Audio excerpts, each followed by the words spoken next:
Ugh.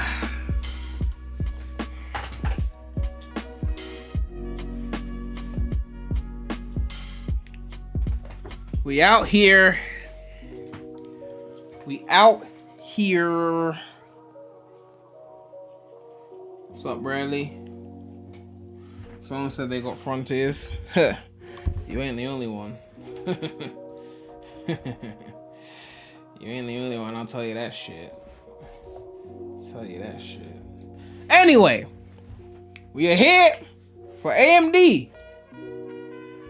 Will they become the PC gaming kings? See, right now, well, let's say about 6 or 7 years ago, the standard was this. CPU, you get Intel, GPU, you get NVIDIA. But in 2017, AMD started to chip away at Intel's dominance in the CPU market, to the point where even I got an AMD CPU last year, a 5950X. So the question is, are they gonna take the GPU market from NVIDIA now? Is it finally their time? At the 4090s that were fucking up on the power adapters, is it finally their time to come and take the slot? Will I convert from NVIDIA to AMD? I don't think so. I mean, I've never bought an AMD GPU. I don't think I have. Or not for myself, at least. I mean, I've probably tried one out, but, you know. Guy told you. I told him not to tell people. God. I do not have any illicit copies of Sonic Frontiers. I would never do such a thing. I just happen to know a friend who does. Oh, it begins. Where are we watching? Well, Twitch is ahead, so I'll watch it on Twitch. Unless YouTube is 4K. It's not. Okay, I'll watch it on Twitch. I own no illicit copies of Frontiers. None. Fuck's sake, Frontiers. No illicit copies. How's the volume levels? I happen to know a friend who downloaded the ROM. It's an online friend, so don't ask me for that identity. And that friend tried it on emulator, got it working, but it wasn't working the smoothest. So that friend is about to utilize their old Nintendo Switch, hack that shit, and run the game. Now, I told the friend that was wrong, that you shouldn't do that, but he's not gonna listen to me. Welcome, and thank you all for joining us today. It's so exciting to be here back in Las Vegas in person, so thank you all for joining us and being part of our audience, and also welcome to all of you who are joining us online from around the world. So are you excited for today? We have some amazing new products to show you, so let's go ahead and get started. All right, let's get to the meat. You guys know us well. At AMD, we're all about high performance and adaptive computing, and really using technology to create solutions to the world's most important challenges. Now, whether you're talking about cloud services, or 5G networks, or AI, or automotive, or PCs, AMD technology is truly everywhere, touching the lives of billions of people every single day. Now, we're in an incredibly busy time for AMD. It's an incredible period of innovation. We're in the midst of introducing actually 4 new architectures to the market across more than a dozen products. So if you look at it, we started with the Ryzen 7000 launch in September, and many of you joined us there. Yeah. Next week, we're gonna bring Zen 4 to high-end server processors. Didn't know you support piracy. Well, I support no such thing as piracy. We also have our Zen 4 support no such thing. Optimized for cloud-native computing, and our next-gen RDNA architecture that are going to launch in 2023. Gamer Guide is really gossip, guys. God fucking damn. Gaming, and we're here to talk about our next-generation gaming architecture with RDNA 3. So now just a minute about gaming, right? We all love gaming. Gaming is really in AMD's DNA. And when you look through 2025, we're expecting 3.5 billion gamers in the world.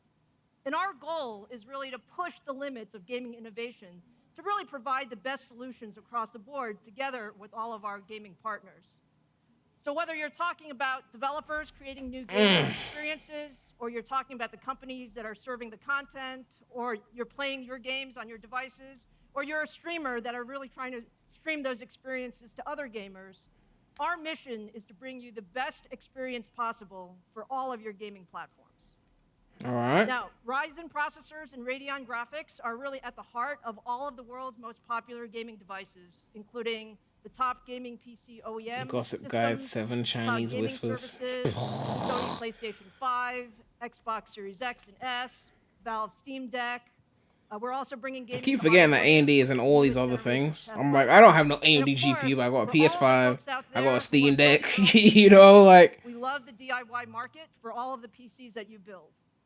Now, when you think about that, why is gaming so important to AMD? It's really all about pushing the envelope on innovation. Just over a month ago, we launched our next generation desktop PC processor, the Ryzen 7000 series, which was really the most advanced processors for gamers and creators. And the response has been really incredible. We have leadership performance per watt, we have phenomenal gaming and creative performance, and it's all enabled by our new Zen 4 core in 5 nanometers. Now, with Ryzen 7000, we also launched our next Imagine wasting $550 on a stupid PlayStation VR. Why is it stupid, though?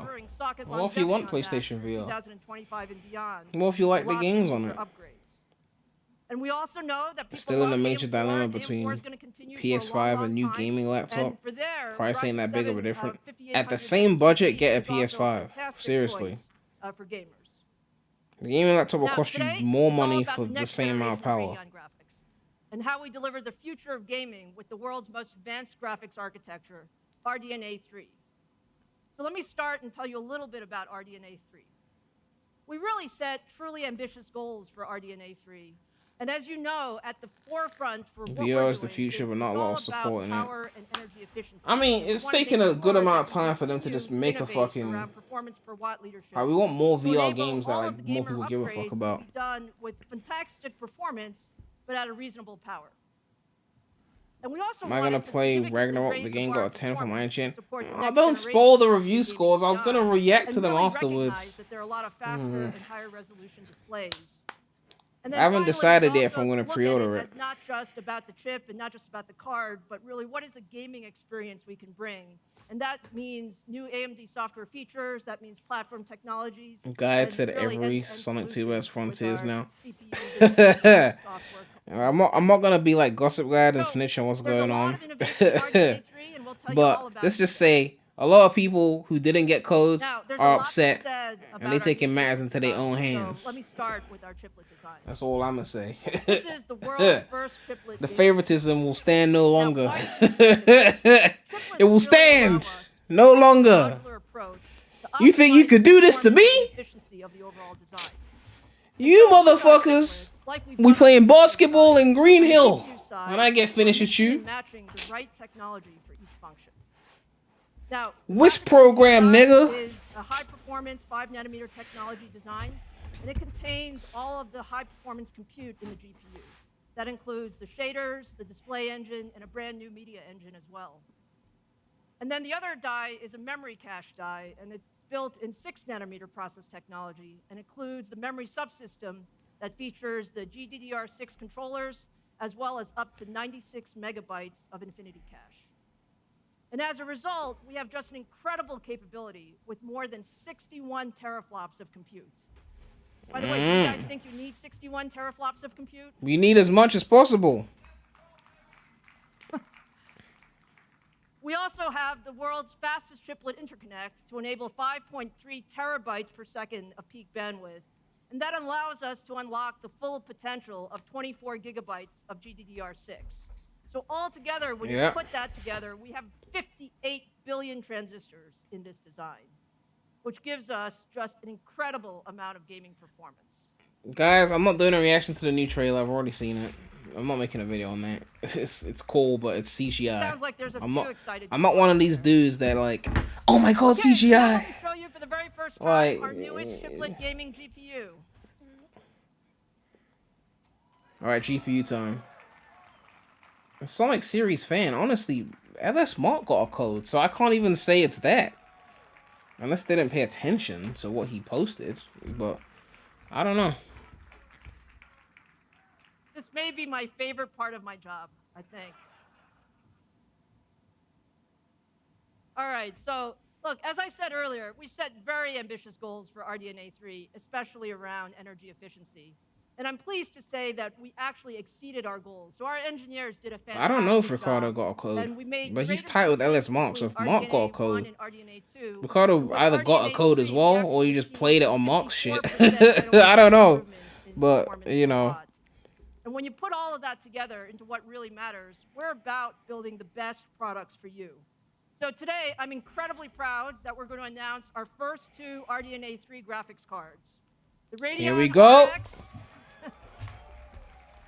24 gig VRAM. Oh, we in that. Radeon RX 7900 XTX with 24 gigabytes of GDDR6 and the 7900 XT with 20 gigabytes. So you can imagine these are just incredible gaming cards. So now I'm going to turn it over to Sam, Scott, and Frank that are going to take you through all of the exciting product details. Sam? All right, let's get into this.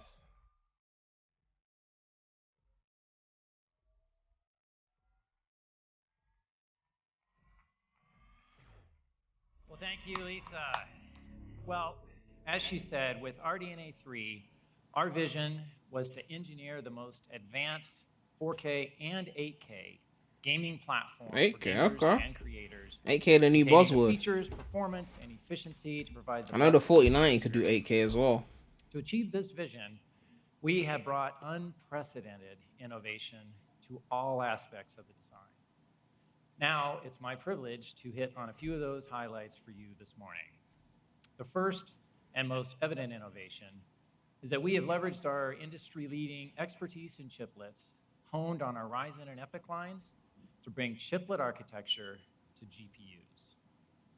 The magic of chiplet design is being able to use the right technology for the right job. So we created 2 very different chiplets connected with high bandwidth interconnects specific to graphics. There's no Showdown trailer reaction coming, trust me. I've already seen it, it's not happening. Silicon where it matters, in the core GPU engine where all the computation occurs to enable great performance and performance per watt. You don't know the difference between 40 For that FPS small or memory 80 cache die, FPS? we use the mature Oh, you know the CPU difference. You just technology don't know what it implement is. the If I show it to memory you, you know the interfaces difference. and our second generation Infinity Cache. These diminutive but powerful MCDs feature a second generation Infinity Cache, each connected to 64 bits of high-speed GDDR6 memory, combined up to a width of 384 bits. We've tuned this Infinity Cache to enable better data reuse with less capacity to accomplish several things for us. With the high hit rates, it directly sources most of the memory requests, and this delivers data to the engine in less time and uses less power than going out to DRAM. With our high bandwidth Infinity Fabric chiplet interconnect, we've increased the peak bandwidth from our RDNA 2 implementation by an astonishing 2.7 times. And that's where that 5.3 terabytes per second number you just heard comes from. These support the gaming at the highest resolutions. So now I want to take you a little bit deeper, click down into that graphics compute die, which is built You be around taking our Spoiler new Gad's place today, I see. where we've continued with our area-efficient unified architecture that shares resources between rendering, AI, and ray tracing to make most effective use of each transistor. They're gonna get more interesting hosts. What the fuck? The Nvidia event was way more gas than this. I didn't stream that, I watched it. Driving the latest displays with massive refresh rates for high-resolution gaming. You're gonna be a bit more excited, like what the fuck? Media formats are in there with our media and display. I feel like I'm in a university lecture. Now to the core of the engine, which is the new unified RDNA 3 compute unit. God, and I remember university lectures. God. 9 in the morning. Ugh. Which means we have a tightly Those are the days, man. which shares resources On your iPhone 5, just like busting out some Flappy Bird, not paying attention to what the fuck was going on. Right blend of flexible, highly efficient stream processing, additional AI acceleration capabilities, and greatly enhanced ray tracing acceleration. All of this is fed by a general purpose register file with 50% more capacity than the RDNA 2 design, which boosts the performance of all the functions. To deliver this well-rounded feature set, we've leveraged 5 nanometer to the fullest to pack 54% more transistors in less area increasing our density by 165%. Okay. Well, as every chip designer knows, He didn't even need space for them to clap. it's a lot of transistors. And as every He's chip definitely designer one of knows, those uni lectures who you be passing smaller out is faster in the middle of the and lecture. more power efficient. And Like, so the moment you start RDNA talking, 3 you're like, deliver even a and the better next thing you GPU. realize, everyone's walking out of the lecture Now, theater. looking Shit's at the over. three processors, we took a huge Like, step in RDNA 3 I've had by my going fair to share of doze 4G offs. Wave 32 units. This enables us to better utilize the data paths by issuing 2 different instructions. But there were a few and lecturers who were we interesting. arrange Like, them they kept the or shit use engaging. them in parallel, like You know, in RDNA. you stay awake for those ones. We can issue different Short integer for those or ones, floating point but operations down each SIMD data path, mixing and no matching. reason for Bradley to be watching this when his bank account is negative. Net result is That's we not have the fair. same render Even if you times can't for afford it higher now, FPS eventually, once and there's better something new, this will utilization be of all cheaper the and functions. affordable, and he'll be able to get it. This might be the And it card that he enables gets now in 2 times 2026. more instructions. You gotta be aware of that shit. So we have also greatly enhanced the RDNA AI acceleration. And AI, of course, enables a host of capabilities that are growing in importance to the gaming community. And we've increased the Oh, AI shit. throughput for commonly used They just dropped the track apps, list for the Drake and which, 21 Savage. while integrating these tightly within our unified compute unit. These share the same register How many files, songs? caches, and 16 instruction tracks. scheduling as the stream processors. Where's the enhancements features, though? provide up to a 2.7 It better not be no increase features. I know in Drake AI the type of dude to do that performance in shit. the most area and power efficient way possible. Setting RDNA Where the 3 up feature to list? exploit the current and future uses of AI. There better be fucking feet. I swear, if there's Final no feature, enhancement if there's no Cole, to our compute unit is the ray tracing acceleration. oh, he's which got is a built 3 on a.m. unit He's got a time-based track. Oh shit, and supports that's gonna be Drake on his own, right? And many improvements for ray Oh box shit. Amplifying all of this is the ability to enable more rays in flight with that 50% larger. Oh shit, gotta stay up for this one. That I mentioned Gotta before, stay up for this combined one. with larger L0 and L1 caches to back it up. These improvements provide compelling gains for ray trace gaming content with up to 50% more performance per compute unit. Next, I want to introduce you to our Radiance display engine, featuring the industry's first DisplayPort 2.1 and a high-performance gaming graphics card.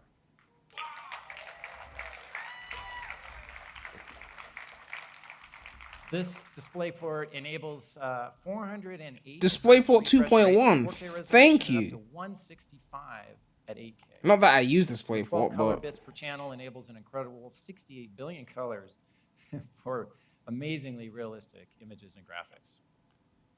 And with the display link bandwidth of up now to 54 gigabits per second, we have doubled that bandwidth per port over RDNA 2.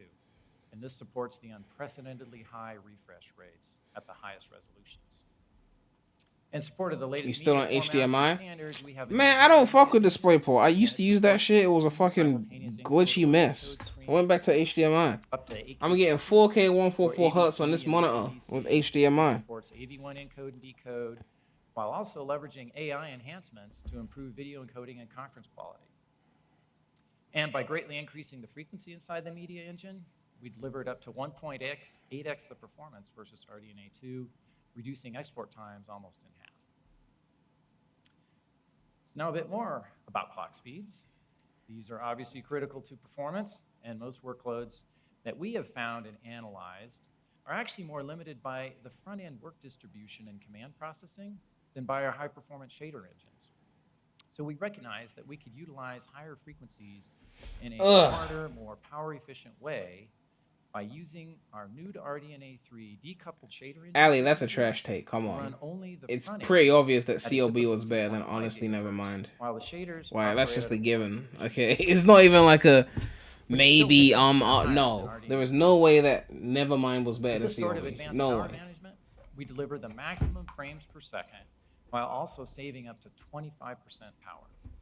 This contributes to our remarkable 54% product level performance per watt key. With the higher frequency and the Both new were dual arse. issue RDNA 3 compute CLB units, wasn't we arse. It was enable just a 2.7x mostly leap in raw arse. compute Okay, power. there were a few You good heard it joints from on Lisa, there. A remarkable A few. 61.6 teraflops of But I mean, this album got to be the new one. Got to be better though, right? Drake Well, always putting steps it all up his together, game when he's with we Savage. have delivered on our vision by inventing the world's first chiplet-based gaming GPU, enabling the optimal use of 5-nanometer technology, delivering 15% higher frequencies at 54% better power efficiency.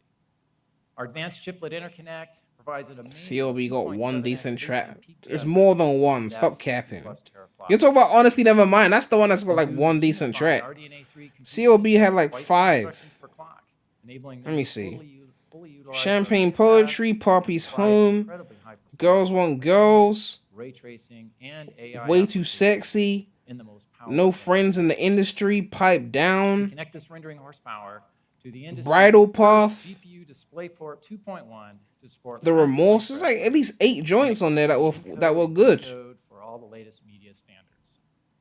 The result is what we set out to achieve, the most advanced GPU optimized for gamers and creators.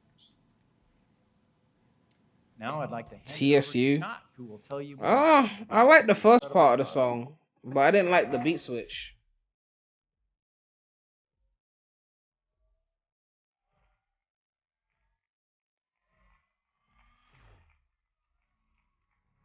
What's up, gamers?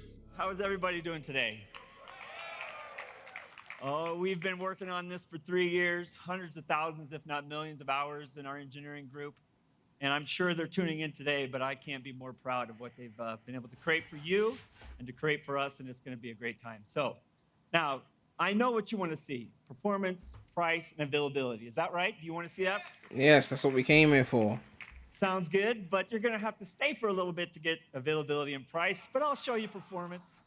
I'll show you some performance. So today, 4K sets the standard where enthusiast GPUs are measured.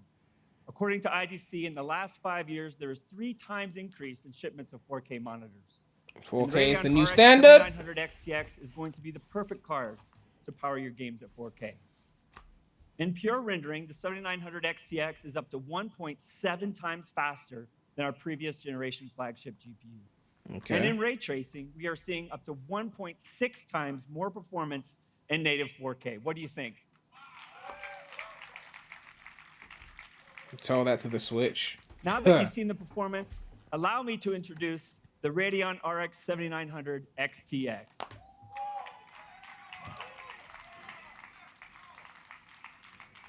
Frame acting like everyone is Take a rich good enough look. to own a We've 4K spent a TV. lot of Bradley, time you ain't got no optimizing the car, job. but Talk more about rich importantly, enough. making sure that you're going to be proud You can't of afford what it is. 720p. Absolutely fantastic. You This like gaming Tommy card from was built to Martin. provide exciting performance in 4K resolution and beyond. RDNA 3-based GPUs are like no other. It features 96 unified RDNA 3 compute units running at 2.3 gigahertz game clock, and it comes with 24 gigabytes of GDDR6 with 384-bit support. This card is future-ready with AV1 encode and decode for streaming and video export, and it has the latest DisplayPort 2.1 technology for up to 4K 480 frames per second or 8K 165 frames per second gaming capabilities. All, ladies and gentlemen, with a board power of just 355 355 The watts. XTX. Huh, that's not bad actually. Let me see. What would I do if I was Today, modeling a Switch we're 2? also announcing the Radeon RX Bigger 7900 buttons and XT, shit. a massive leap in performance over the last 1080p generation. screen. It features 84 4K unified docked. compute units running at a game clock of 2 gigahertz. Essentially, that's It it. comes with 20 gigabytes of 320-bit GDDR6 memory with the same support for AV1 and DisplayPort 2.1. The 7900 series gaming cards are industry leaders in performance per watt. There is no need to rebuild your desktop, no need to upgrade your case, and there's no need for a new power adapter. Oh, yeah, because NVIDIA was fucking around that shit. Yep. We made it as easy as pulling out your old card and putting in a new one. Previous generation enthusiast GPUs, including those recently launched by our competitor, 4K docked, only even support Steam Deck DisplayPort can't do that. 1.4. Who says Steam Deck Gamers can't who do that? purchase these I've done graphics that cards on the will Steam see Deck. limited frame rates. But with the RX 7900 Besides, series they're of gonna use GPUs, it'll upscaling allow anyway, you to AI actually upscaling see to the achieve frame that. you are paying for when you upgrade to a DisplayPort 2.1 monitor. If you are paying that much money for a brand new gaming card, you should demand a GPU that will allow you to game into the future. And only the 7900 series can give you that. And starting in early 2023, an Once you play incredible in new 60 generation FPS, you never want to go displays and back. A range of resolutions from leading display vendors will start rolling out. I mean, literally. Including this sneak peek from That's our what friends PC at gamers Samsung, have been saying their for like brand 10 new plus years, and the console Odyssey guys are like, GOG9. the human eye can't see more than 30 Expected to be the FPS. DisplayPort 2.1 8K, I'll say that again, 8K, ultra widescreen gaming monitor ever. What do you think?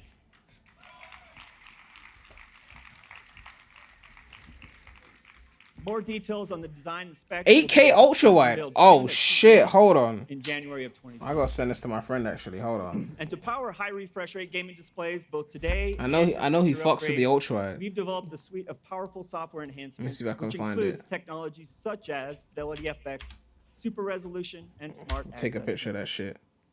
Combined with our new I'm about to unified message him RDNA right 3 now. compute units, the Radeon I know he RX fucks with that 3900 ultra wide shit. series delivers the next generation of high refresh rate gaming.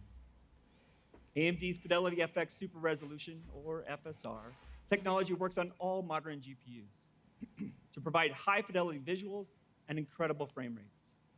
In just 16 months, FSR will be available in 216 games, proving just how compelling open technologies are for the entire industry.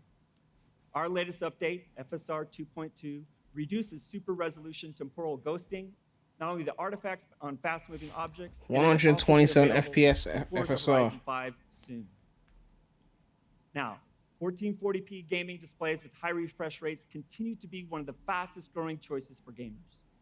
With the 7900 XTX and Apex Legends, you will be able to reach the game's 300 frame rate FPS and cap Apex. of 300 1440p. No one gives a fuck about 1440p. And in other popular titles, the 7900 XTX can push your games to its limits. Games like Overwatch 2. People will be saying and that you and I Valorant can't are see above great examples of why 120. DisplayPort 2.1 People are already is saying that so 8K is unnecessary. Now, Just there's like they finally a said gaming 4K card was to provide unnecessary. 300 to They're now 800 using their frames 4K per monitors to watch frames per 8K second gaming is on unnecessary ultra high videos refresh and rate. comment and agree. Now at 4K, the 7900 XTX is the card to get. By turning on max settings in AAA games and using FSR upscaling, you can hit triple-digit performance. It even makes playing competitive esports titles at 4K a real possibility. Hundreds of frames in your games at 4K resolution. Now, I'm not saying that you would, but you could play games with RX 7900 XTX that go beyond today's 8K 60 hertz limits. What, God 16K? of Ragnarok, the latest expansion to Ubisoft's acclaimed Assassin's Creed Valhalla. Don't talk about With 16K. FSR paired with the 7900 XTX, you'll be able to get 96 frames per second at a crisp 8K resolution. Okay. It's truly incredible to see and experience. I thought he was about to say some crazy shit. The RX 7900 series can power the next generation of displays like 8K ultra-wide or high refresh rate 8K displays above 60 hertz. Next generation RDNA 3 compute units, new levels of memory bandwidth combined with the latest upscaling technologies deliver the performance to power these incredible experiences. Bradley in his 22 years A lot hasn't of seen gamers are 60 excited FPS about features before. like ray tracing in their games. Come on, Ali, don't do that. His Today, laptop can run I'm 60 excited to FPS on announce that DirectX ray games that tracing came out when is one of the Britney most Spears was popular new. franchises in the world, Halo Infinite by 343 Industries. Halo Infinite will now support ray trace shadows across arena and big team battle modes, and players with AMD hardware will notice improved lighting, sharper shadows, and increased performance on RX 7000 series platforms with ray tracing acceleration. DXR will be available in Season 3, so look for it in your graphics settings soon. And with the RDNA 3 architecture, real-time ray tracing performance has greatly improved generation over generation. In Dying Light 2, with ray tracing features turned to the max, the 7900 XTX delivers performance above 60 frames per second with FSR at 4K. All right. Cyberpunk and Hitman 3 also have significant performance uplifts. What are my PC giving you the specs? performance you need to stay immersed. I got a 5950X and a Today, 3080, we're also announcing a 64 gig, technical partnership with the Callisto DDR4. Protocol coming in December. This third-person survivor horror game, developed by Striking Distance Studios, features incredible lighting and shadow effects, along with movie-quality textures and animations. In set the 2020, eerie Prem said weirdness 4K sci-fi 30 experience. FPS greater than 1080p 60. Did I? I don't remember saying that.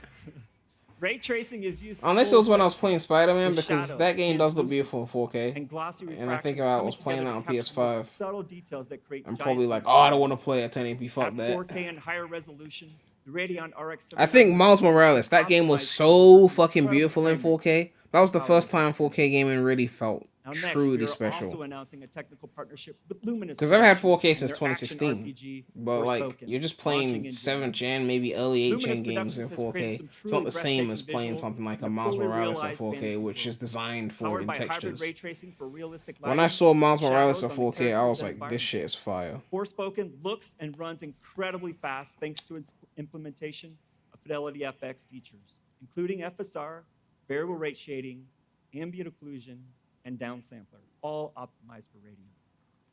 We've worked closely with game studios to optimize for the next generation of games.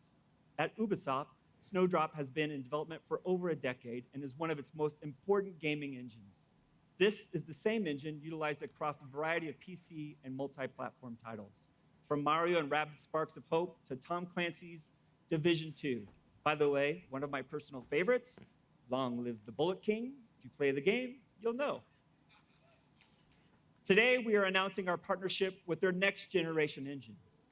This tech demo is beautifully rendered with global illumination, blur reflections, and shadows in addition to other effects that the Snowdrop engine uses, such as volumetric weather effects and micro They be detail doing all elements. these streams about We've worked graphics and with they don't Ubisoft stream to in add a 4K. highly It kind of optimized pisses me off. I'm AMD not ray gonna tracing lie. implementation that unlocks even smarter ray processing than DXR alone can provide. With high-performance ray tracing enabled on a 7900 XTX, we are getting frame rates above 80 frames per second at 4K with FSR2. We're excited to see the Snowdrop engine come to life in major upcoming titles, including Avatar: Frontiers of Pandora, Splinter Cell, and Ubisoft Star Wars projects. Right? Let's go, indeed. With the announcement of Unreal Engine 5, a lot of gamers, including myself, are excited to see what new games and experiences will be created in this popular engine. UE5 is optimized to take full advantage of our unified RDNA 3 compute units with excellent ray tracing and rasterization performance. In this UE5 sample, optimized for Radeon, we're able to hit an average of 60 frames per second at 4K with FSR2 enabled. You wonder if Sony's gonna drop God of War Ragnarok on PC next year. We won't stop. What's the usual wait I'm time excited from to when show they you drop a the preview game? of a brand new version of Fidelity FX Or when they super put it to resolution PC. technology, appropriately named FSR3. Oh shit, FSR3. Hold on. Hold the phone. Hold the phone. Hold it. FSR3 combines our best-in-class temporal super 1 or 2 resolution years. technology and Yeah, our they might new make us wait. AMD That's why I'm fluid tempted to just motion get it on technology PS5. to deliver more frames per second in your games. Fluid motion frames. I used the money I was gonna increases spend on FPS Frontiers using and very fucking demanding put it on God of War. FSR3 will They're provide up gonna to a not send me a 2 code. times frames per second at 4K If they're gonna not resolution send me a over code, FSR2. I'll just do that A shit then. significant boost across your supported games, and will be coming to PC gamers. Doesn't Frontiers use in 2020. FSR? Yes. Sonic uses FSR. Even though it's a common thing that's been around for years. Yes, it's more important To give an now idea because of Sonic what's uses possible it. with our brand new generation of gaming cards, I'd like to show you what Sava and his small team of artists were able to create using a standard animation pipeline to build their dark sci-fi fantasy film, Beckoning, in Unreal Engine in just 4 months. Let's hear from Sava. My name is Sava Živković. I wrote and directed Beckoning, and I want to briefly talk about how Unreal Engine 5 and AMD are empowering small teams to create cinema-class animated films. In Unreal Engine 5, Lumen and Nanite shine with the Radeon RX 7000. I'll never understand how they can do these big events related to high-performance gaming and then only stream at 1080p. Now, I mean, this is Twitch, so it's understandable, but like on YouTube, no 4K option. At the speed of thought. You can change the lighting, character, or Sonic environment fans suddenly placement, become or interested in entirely change FSR. the camera angle if you so desire. This amount of speed and Miles flexibility Morales is coming to PC unprecedented soon. That's gonna be in traditional beautiful. animation pipelines. Yeah, I'm looking forward And to it's one of playing the Miles main Morales reasons again. Why I personally believe producing feature-length animation with smaller teams is now a reality. And when it comes to high-fidelity output, the FSR Movie Render Queue plugin upscales. They're trying to do the final 4K frame rate versus to 8K 4K or even 8K. on a 3D 1080p low animation bit rate has stream. never been as fast and as fun. Pretty cool.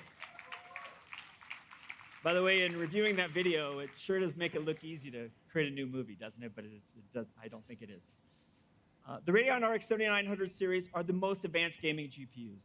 First of all, they are easy to upgrade into your existing gaming rig. Are they the most They feature advanced though? industry-leading Because if they're the most CPU advanced, you'd support for compare your next stats generation directly with hardware. Nvidia's. They will deliver When you compare it to your ultra-high own frame shit rates in both that you native dropped and 2 upscale years games. ago, And of course, then it's not the most advanced. It's 4 when you gigabyte compare it memory to what the drive the next competitors just generation of dropped, games then and you games. know it's the most All of our advanced. innovations enable the 7900 XTX to deliver an incredible leap in performance of up to 1.7 times faster. Someone said than 8K 4K. gaming is so pointless.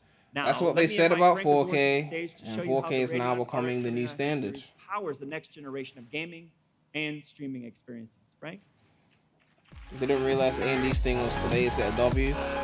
I mean the GPUs. I don't think they surpassed Nvidia in terms of power, but they use less electricity at least. Wow. And FSR 3 is I in am there, which incredibly everyone's excited going to to use see that what because you guys that's not an today. AMD It's just exclusive. been so long since we've been able to all be together and to do this the way it deserves to be done, right? Look, I In can't take person, anyone seriously when they with say these 8K is incredible pointless games. because it's the same people that said 4K was What do you guys pointless. think about the And new I graphics know cards? 4K was not pointless. Awesome, right? Alright? I've got a 32-inch monitor, 4K, Don't right worry, now. Scott's gonna come The back distance and tell between you my when eye to get 'em and what the they're gonna screen be is about the priced at, length okay? of I this part of promise. my arm. But they're incredible. I graphics can cards. see pixels But on you my know what's even more 4K. It's a incredible? 32-inch Is that monitor. at AMD, I'm you looking get at it more right now than and I can just see a great pixels. graphics card. We're committed to So when people say building 8K is the pointless, absolute no. best gaming, creating, Wrong. and streaming experiences. Now, if you got a I'm going to fucking share with you today a little bit 32-inch about some of TV our and you latest sit at it developments from and a how we're pulling it all far together enough distance, then to of bring you course the you're not next going to give a generation of fuck. PCs. Because you sit, like your couch is all the way Great there and your hardware, TV's all the way there. you've seen today, And it's a small deserves TV, then of course it don't great make a difference. software. But a And AMD monitor Adrenaline is up your front, software you will see interface for pixels. harnessing the full potential of your AMD-powered system. We're committed to bringing you an Adrenaline software. Tell me what that 8K you can games you are depend on. playing. That And makes that no. offers you That's not really an state-of-the-art argument features though, because the whole and point is you next-level make the gaming 8K experiences, monitor, as well as and streaming then you and design the technology around You're it not because already people familiar invest in it. with AMD So if you say Adrenaline, 8K is that's pointless no because there's no program games that are designed with 8K in mind, Adrenaline is your hub why would they for design tech games with development. 8K in mind if no one's gonna get 8K You can monitors? find and launch your They have games to with design the autonomous monitors, stats and make them performance across available, all design the games TVs, markets. make them available. All Then from people go, one I'm going to phone. invest in 8K. You can customize Then your people Radeon go, system okay. for each Well, game, developers as go, well okay, as people are investing in record and 8K. stream We're gonna those make games right consoles from within the and UI. graphics cards and computers You can that even turn your can system handle into your 8K. own And then personal developers will game go, we'll server make games and connect that your run in smartphone, 8K. tablet, It's as or simple as another that. It's a Windows PC system. to play your games remotely Right? from anywhere. And of course, It's like you can take full when you buy a new control console, over your there's AMD less graphics games on it card because it's a new and console, assuming there's no your backwards Ryzen compatibility. CPU, and tune them for maximum The players have to performance buy the and console, and the developers have to develop for the console. simply If awesome. if no one But goes there's first, probably then nothing two happens. things that I love most about Adrenaline. First, it's the fact that all these features are within one unified UI. Just say you're gonna buy 8K. And second, I'm not getting 8K right now. it's a complete Like I will get it, soft experience, meaning but you right don't now I force just you moved to create high an refresh account, rate you're not 4K, gonna be so monitored by I'm us, struggling to you're not drive gonna be that tracked, right you now. just If I move to access all 8K, these I'm gonna have to features. drop my frame rate, You can customize which your I'm not system willing to to your do right convenience now. and just play the games you love. And as I said about 4K, like I've been on 4K since 2016. I didn't truly appreciate let me talk 4K about some of until the, the upcoming features PS5 and generation specs because in the next consoles are the lowest common denominator. That's what the developers Existing develop for. features like Radeon Once the Resolution, PS5 and Series X Radeon pushed Boost, 4K, and anti-lag the are game huge started looking a lot performance better amplifiers for because your the gaming consoles were doing 4K. experience. But let's They be didn't want to honest, most support of us don't 4K wanna as have to learn much about when it each was just feature, PCs doing how it. it works, which games it So works when the on, next which gen of features consoles best comes for out, they're another. going to actually design we games finally with get the 8K in time to mind. sit down So and that could be just 2026, 2027. I just wanna get in the When game. they start designing the games with So 8K we in heard you. mind, then Simplify all my this. PC needs to be able We're to introducing do everything in Hyper 8K. I RX. gotta have 8K monitor, With 8K Hyper TV, RX, whatever. we've redeveloped these performance boosting technologies to all work together and at the same time, compounding their benefits and giving you a one-click experience to improve frame rate and latency. In the game Dying Light 2, just to give you an example, in the game Dying Light 2, we're seeing performance improvements with Hyper RX up to 85% with 1/3 of the latency. It's incredible. So look forward to Hyper RX coming out early next year, and you can experience it yourself. All right, so let's talk about what are we doing to help improve your recording and your streaming experience. OBS, as many of you know, is the leading video recording and live streaming platform out there, and it's used by some of the world's most successful and popular streamers. Including We PREMulous. partnered with OBS to improve video streaming quality across I'm all convinced bitrates console on fanboys Radeon don't want tech RX to evolve. 6000. They don't really care about the tech. They just want to play the games. Additionally, The only time they start caring about the tech is when the new console comes out and they realize the old console was inferior. improving quality and Right? Like transforming Gotham Knights being 30 FPS, In this example, everyone was throwing a we're looking at hissy fit. recorded image of Halo. But you lot were Captured defending with 30 OBS FPS and on 7th gen like it was like Radeon your life. Like your life Both depended on it. images were captured at the same 3.5 megabit per second bitrate. As you can see behind me, the quality of the stream and the text within it is visibly pixelated. But with the addition of our AV1 hardware encoding, updated pre-analysis, and So because you said pre-filtering 8K is pointless, you don't want tech to our evolve. OBS Well, when you optimization, say they things like that, when you make actually blanket statements like that, that's the assumption that's providing a made. clear, Because you sharp, could have said something like, viewing experience. 8K is not as important for me Additionally, personally. Design's I AI, care more about, adaptive machine learning you know, technology. high quality We've HDR integrated that into the or AMD framework, hertz and it's been trained or to other learn, things like predict, ray and tracing. You know, small you could have said depth something like that. You and just said, menus, new making tech them less bad. efficient, especially when I don't streaming at need. low bit rates and resolutions up to 1080p. The new AMD RDNA. You meant right now. That doesn't make sense though. No one cares about right now. The whole point of tech is you're planning for the future. So I'm not saying everyone should go out and buy 8K monitors or TVs because they exist. But to say it's pointless because it's not fully baked yet, that's not true. It's in the works. Would you say VR is pointless because it's not fully baked yet? Like, we all know that VR is going to take over, but it's not there yet. Anybody create video? Does that make it pointless? No, it means it's still in the building phases. We're introducing something we call Smart Access Video. Smart Access Video works Pointless with select doesn't mean applications. bad. When you pair the No, Ryzen if 7000 something is series pointless, with you're the insinuating that it has no purpose of And unlike existence. other platforms That's that basically really only bad. make use of either your CPU Even bad things or have more of a your purpose to GPU exist, video because sometimes compression. bad things can be really Smart Access hilarious Video and bring forth strips entertainment based on how encoding bad and it is, decoding workloads right? across So both even bad has more of a Ryzen point than pointless. and Pointless is the Radeon worst graphics thing. cards video compression engines, enabling faster 4K and 8K. Pointless is how you feel When it when comes to you get like fast a, transcoding, like when hard drives and Smart Access SSDs get Video bigger, reduces like you got like a parallel transcoding 8 terabyte by SSD, nearly 1/3. and someone gives you like an old Smart ass Access Video hard drive will that be can only available store across like applications 256 like gig. You're like, I don't need this. This is pointless. It's taking up more space than the SSD physically, So next, but stores less data. This is pointless to me now. That's pointless. You might keep it for nostalgic reasons or something. I don't know if you're just into that, but it's mostly pointless. You wouldn't buy that today. So when we first introduced Advantage laptops, we raised the bar of what defines just a great portable gaming experience. And Advantage laptops have been carefully designed and developed with our partners to ensure that their premium experiences are felt throughout.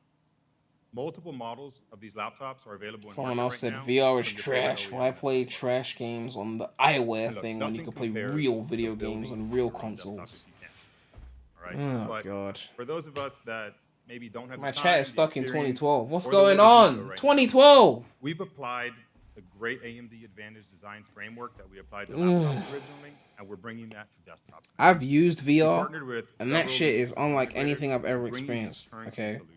VR is So that whether you're amazing. gaming, The technology is streaming, or amazing, creating, right? Advantage desktops have been Now the designed games are not and fully developed there yet because with not our enough partners support. to be the best But desktop VR is on the amazing. market. All the incredible performance you saw here today from the 7900 XTX, well, that's what you can expect with Advantage desktop systems. It starts by pairing our Ryzen 9 processor and our Radeon XTX graphics card. Then we amplify that performance with our smart technologies, including Smart Access Memory and Smart Access Video, as well as the full feature set of Adrenaline software, including Radeon Super Resolution, AMD Noise Suppression, HyperRX, and more. VR needs higher res, can always see them pixels. Further. VR is going to take a lot of time to get fully baked because most of these people in the chat, they call everything pointless until it's fully ready to be utilized. So apparently 8K is pointless, VR is pointless. But guess what VR needs? Higher resolutions because the pixels are zoomed into your face in the headset. So all that pointless 8K shit is not You know true. that peak visual quality On top of that, is incredibly important to gamers. people mostly want VR headsets that are not tethered to bulky PCs. They want VR headsets that are standalone, that all the processing is done in the headset. And as you know, processing it in the headset means you're going to have less power than a big bulky PC. So now not only does the PC need to get to 8K, but now the fucking headset needs to be able to do 8K as well. So all of a sudden that 8K that was pointless actually, once the headsets get really good, they're gonna be running shit like 8K because all the pixels are right in your face. And you've got wider, angles, not just like a 16:9 screen. You're looking everywhere. So that 8K that was pointless. Oh wait, actually, it's really important. We're really excited. But you're only gonna notice that if you look at the bigger picture. It's been awesome to be here with you guys today. This is a historic moment. Thank you so much for your time. Let me welcome Scott. I'm not mad. It's just more so frustrating that people say shit like that, and people are using their 1080p monitors to say 4K was pointless. Then they'll be using their 4K monitors to say 8K is pointless. Then they'll be using the 8K TVs to say the next thing is pointless. It's like, are we just gonna stifle innovation? AMD Radeon 7900 series. Right? Cars are pointless. I was fine with my horse and carriage. I don't need no fucking vehicle. The horse moves fast enough. You feed him enough, whatever the fuck horses eat. I don't know the fuck horses eat grass. I don't give a fuck. 2022, you'll be able to purchase the 7900 XTX for $999. The world's fastest gaming card under $1,000. Fucking hell, this guy's a fucking also con. on December 13th, 2022, I'm not talking about you'll chat. be I able to saw purchase something the on Twitter. 7900 XT for $899. $999 and $899. The world's most advanced gaming GPUs powering your gaming rig. $999 isn't too bad That's the end considering. of our show. Thank you for joining us today, and we can't wait to get these gaming cards in your hands in December. Have a great rest of your day.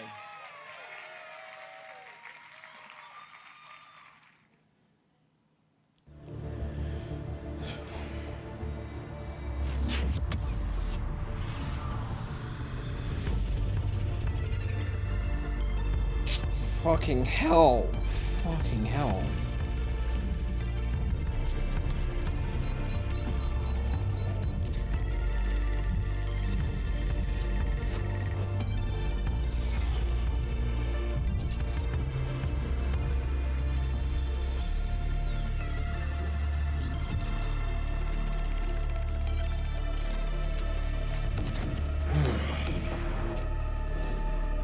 Is it a defense? I'll send it to you later. Oh my god, the nerve of this fucking dude. Oh god.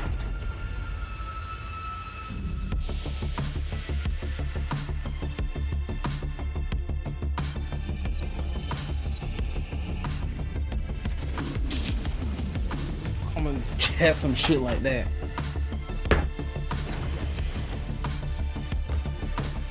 Okay, fine, I'll send it to you, Bradley, but don't go and be a gossip on the fucking chat.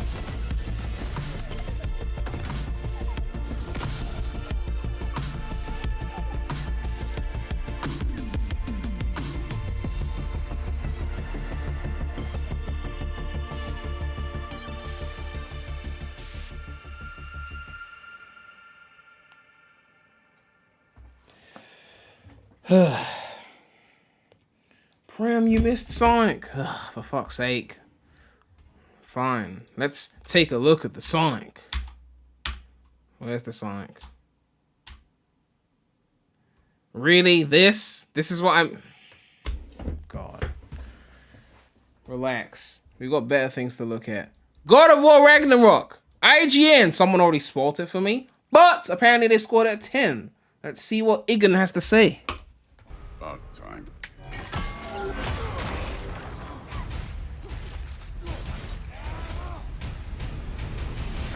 You think you can come here, become a daddy, get a clean slate? That ain't how it works. You're a destroyer, like me. How do you follow up on one of the greatest video games of all time? Sony Santa Monica finds itself in a situation not dissimilar to when Francis Ford Coppola created the sequel to his mob movie masterpiece, The Godfather. Like part 2 of the Corleone story, God of War Ragnarok puts a fierce, younger member of the family directly under the microscope. In doing so, it manages to reach the heights of its predecessor, and in some ways, even tower above it. The writing, performances, and music are each exceptional, bringing this expansive Norse tapestry history to life. But even as it holds your heart in one hand with its elegantly told story, it's crunching bones in the other with fantastically ferocious combat. It all binds together to forge a monumental action epic that adds yet another impressive landmark to the video game landscape.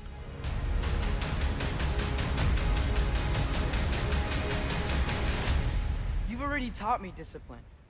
I need more than that. I need answers. Answers you don't have. Answers only your mother had.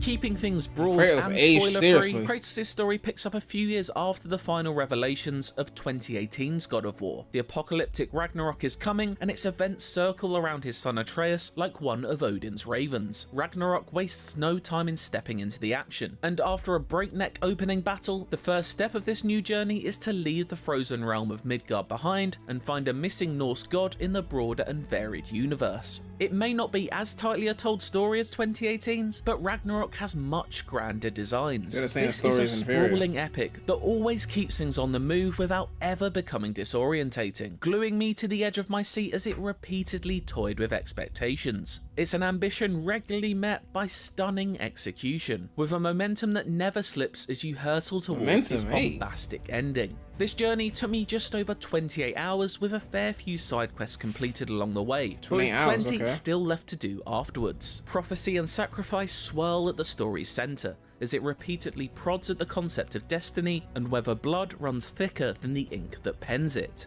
It doesn't merely offer up surface level readings of these themes. Instead, each character and their motives are given the respect they deserve by delving in deep. It's a truly special and fittingly grand conclusion of Kratos' Norse saga. Despite being laden with myth and melodrama, there's still plenty of time for welcome pockets of self-aware silliness that almost always elicit a laugh. Whether that be another bizarre dwarven contraption or the simple thrill of Kratos eating a sausage. When not eating dinner, Kratos' thunderous voice actor Christopher Judge frequently engages in smartly realised dialogue with his equally impressive castmates. Make no mistake though, this is firmly Judge's court, and one he frequently dominates. Kratos' traumatic personal history is reflected in everything from his mournful tone of voice to his appearance. Atreus!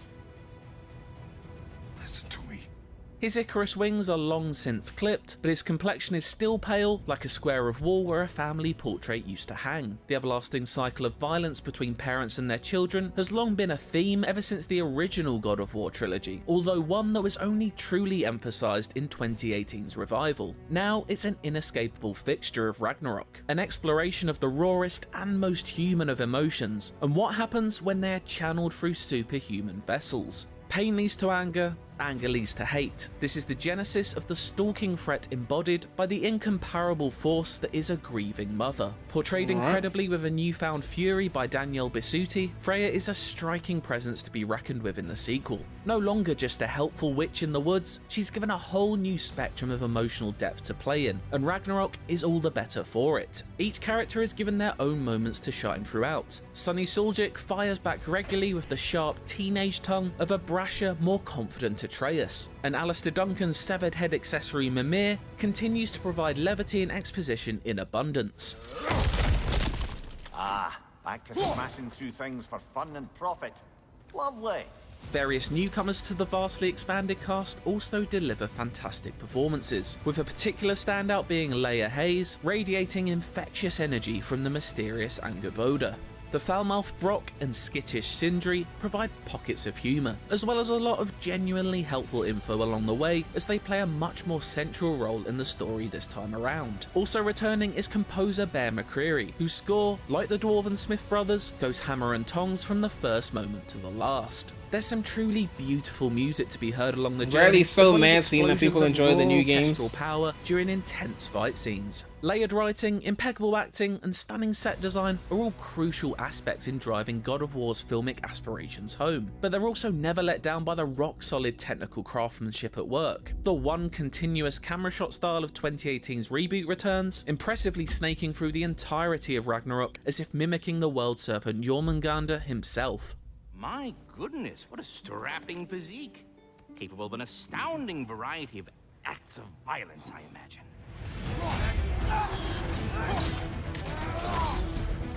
God of War's combat has always been the flashy attraction that draws a crowd in to be wowed by its story, however, and Ragnarok continues that tradition. Kratos' blades whip around in every direction, delivering a clanking fiery pain to any face they meet. Heavy cleaves of his axe. So again, as I always say, like, why upload in only 1080p?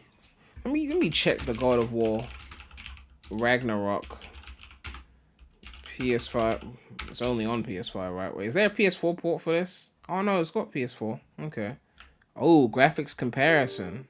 Oh, we're gonna check that out in a sec, actually. Favorite resolution, you get 30 FPS, and then if you have 60, okay, let me see. Yeah, it can dip into the high 30s in heavy action. Okay.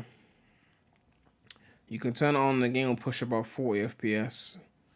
Then you got 120 FPS performance mode. You might as well just put it in a 60 FPS mode. Yeah, I'll probably just run at 60 to be honest. I mean, it makes the most sense. Old like bloodied origami. This guy's the GOAT when it comes to graphics comparisons. What? This one here? Okay, we'll check that out afterwards because we got quite a few reviews here. We got What Culture, we got Game Ranks, we got man, I don't know how many I'm gonna watch because obviously I don't want to be here forever, you know. Oh, Digital Foundry. Oh, you know they got the fire shit. Digital Foundry are the GOATs. Like, Digital Foundry are the GOATs. Like, let's be real. Okay. Wait, hold on, I gotta respond to this message. And yes, that axe still slices through the air, meteorly lodging itself into anything unfortunate enough to be in its path, before being recalled to your palm with what remains one of the most satisfying button presses ever assigned to a controller.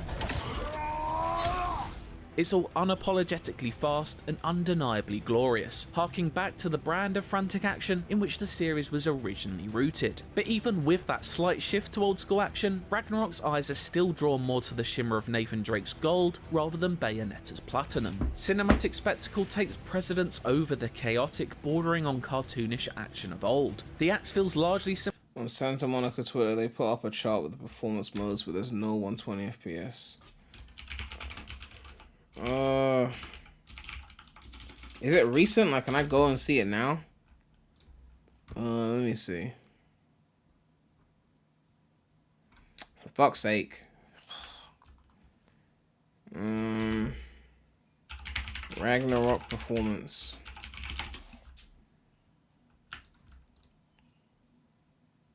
Here we go. Alright, let's check this out.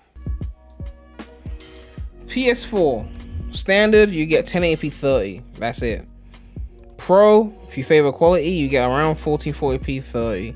If you favor performance, you get 1080p unlocked 30. So it could be a bit smoother, but you ain't hitting no guaranteed 60. Then PS5, they got all these. Man, this is a confusing chart. So if you favor quality, you can get 4K 30.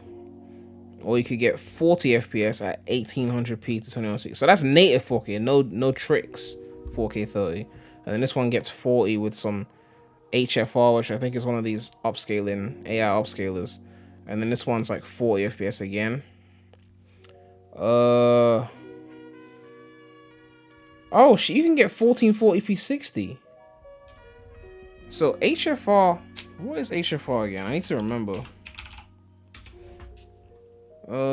High frame rate. Okay. Variable refresh rate. Unlocked 60. So unlocked 60 means it's probably not going to be a stable 60. So you could try and push for this. But realistically, you probably want to get the 60 FPS target one because that means it's going to stay at 60 more often. You're surprised they're still supporting the Pro? Well, they have to support the Pro. I mean, if it's gonna run on PS4, it has to run on Pro. They're not just gonna ditch the Pro, right? You told me the PS5 version is better, but when did I say the PS5 version was worse than the PS4 version though? I don't understand.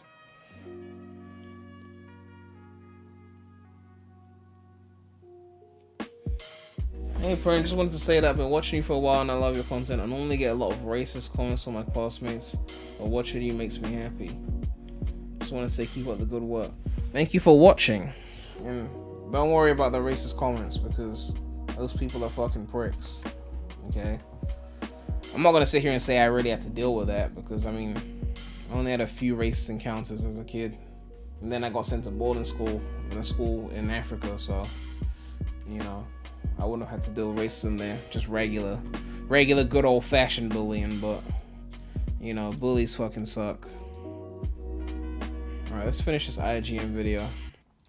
Similar to how you remember, and that's no bad thing with its dynamic mix of heavy attacks and ranged power. But how you wield the blades is— I might end up playing at 30 FPS. I know I'm a frame rate fanboy, but like consoles always make you choose between the shit.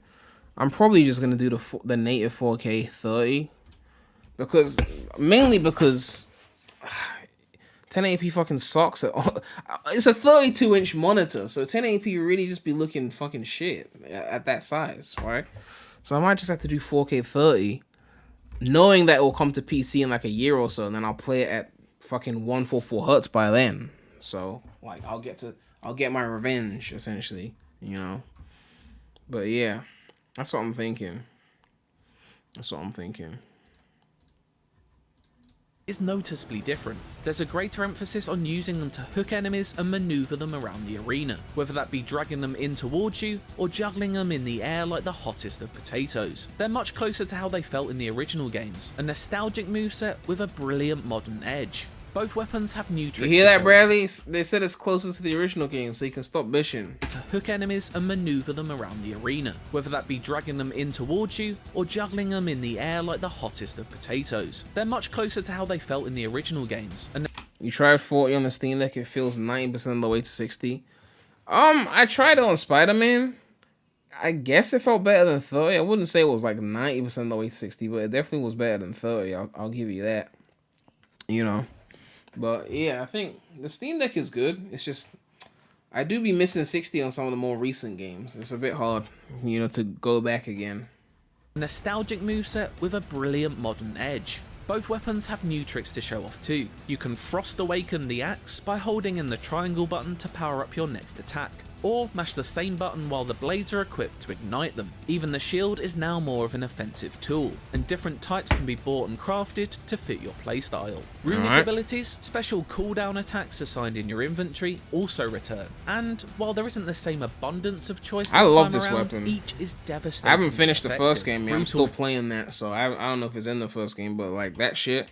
I think it was in the original games actually. It looks similar to some footage I saw. Abundance of choice this time around. But the experts can let me know. Devastatingly effective. Brutal finishes on stunned enemies are another enjoyable throwback to the God of War of old. There's noticeably a good amount of variety in the randomly chosen weapon-specific animations too. It is in the first game.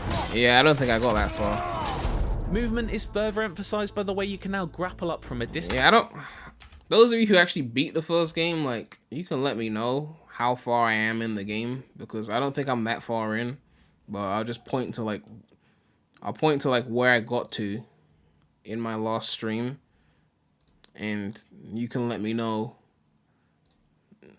you know, what kind of, is it 5% in, 10% in, I don't know. You can let me know. Oh, that was a detour. Oh, Gossip Guide is in the chat. I told you not to snitch on Discord earlier today, and apparently you told Ellie, who told Bradley, who told a million fucking people. Using the blades and launch across gaps to dive into combat. Taller area design Gossip Guide, 7 Chinese whispers. Allowing you to leap from a ledge to deliver death from above. Combat sequences can feel akin to Doom kill boxes, as you dash and swing around elevated platforms towards your next victim in performances of acrobatic bloodshed. Juggling cooldowns, Atreus' arrows, and your rage meter to efficiently and spectacularly destroy everyone sent to stop you. Each fight feels like a real occasion, as you slalom on your way.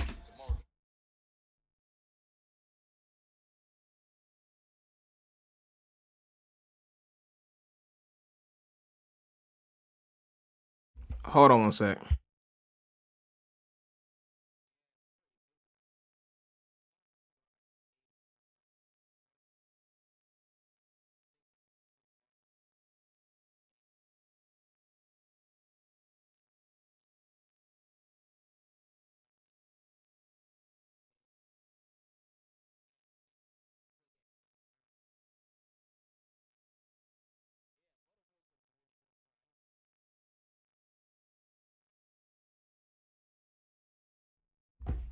way through ranged, parryable and unblockable attacks in order to sneak in a hit or two. Enemies can now perform powerful but interruptible attacks, signified by a blue ring above their head in addition to their regular skills. A double tap of the shield will sort these out, but get your timing wrong and you're in line for some considerable pain. There are plenty of other big additions to combat that I won't divulge so as not to ruin the sensation of discovering them yourself. But rest assured, Ragnarok has myriad more tools in its bag. I'm not begging anyone for a review code. Well, I'm not begging Katie for a review code. All the more enthralling for it.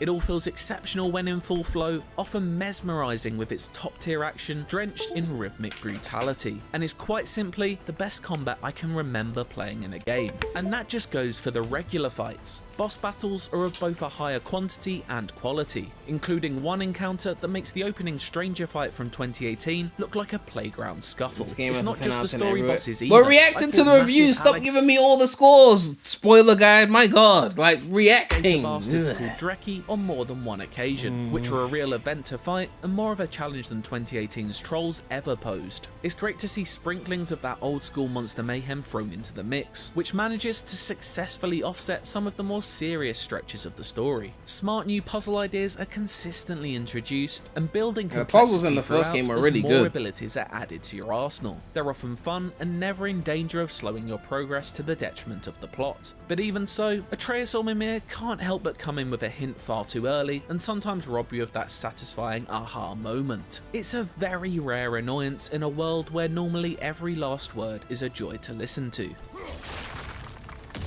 Armor customization has been streamlined, resulting in the removal of the Man, if I don't get a code, you ain't seen a Frontier stream.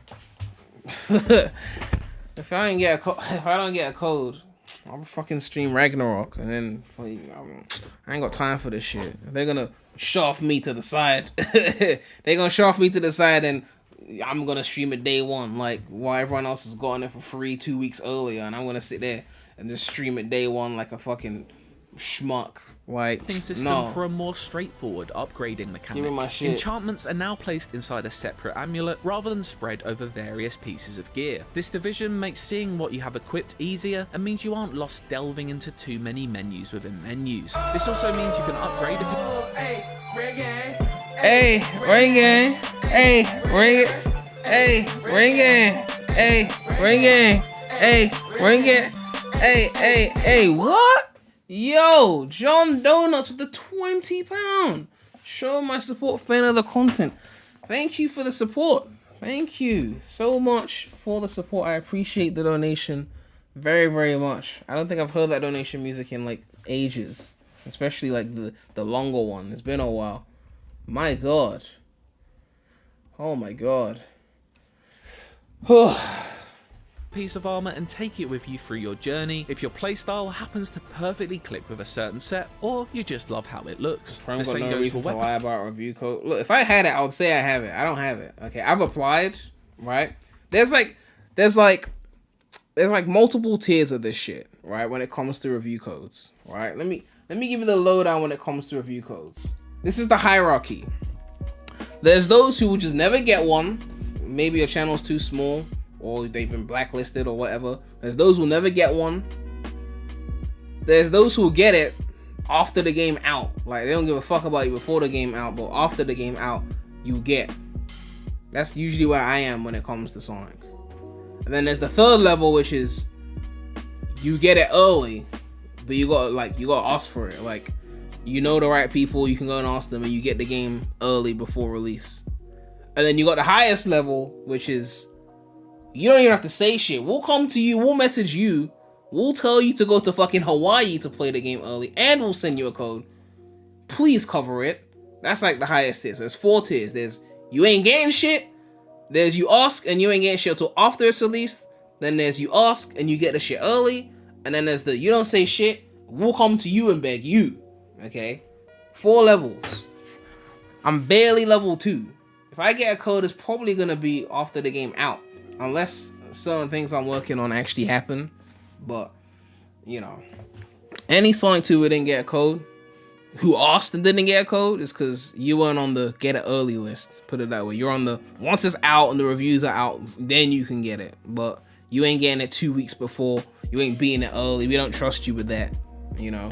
That's the hierarchy right now.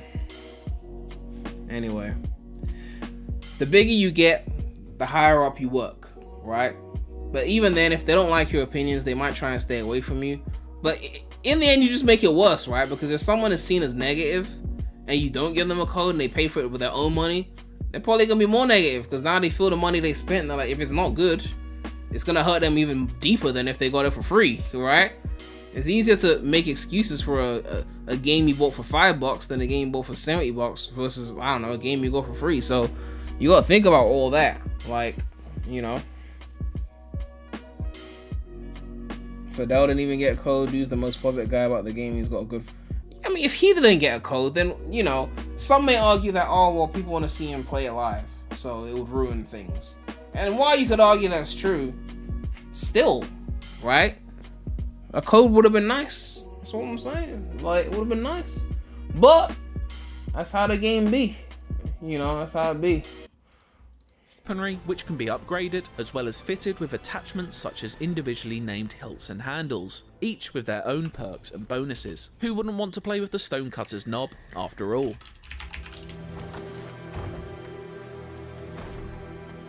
Realms old and new are regularly a sight to behold, many looking torn from the pages of fairy tales, stocked with oversized flora and fauna. There's an extra effort to delve deeper into the mythology this time around, and as someone who's a fan of the Nordic source material, it's a real pleasure to see all of the different interpretations of creatures, people and places they inhabit brought to life in all manner of delightfully weird ways. For example, the dwarven city of Nidavellir is a welcome rural change of scenery, with its many homes and tunnels that Kratos must amusingly crawl around in. It's at the centre of the rocky realm of Svartalfheim, where waterways weave through islets littered with bubbling geysers. There's a real sense that this realm was ripped right out of the Old Norse poetic Edda's home of Iceland. Those geysers are also key to solving many of the puzzles in the region. When you say geysers, I thought you were saying like and manipulate the slang, machinery. like this Quirks geezer. like this help in making each place feel unique. Similarly, fun ideas are introduced in the returning Alfheim, such as reflective crystals that you can ricochet your axe off of to open doors, or even use to blindside unwitting opponents in combat.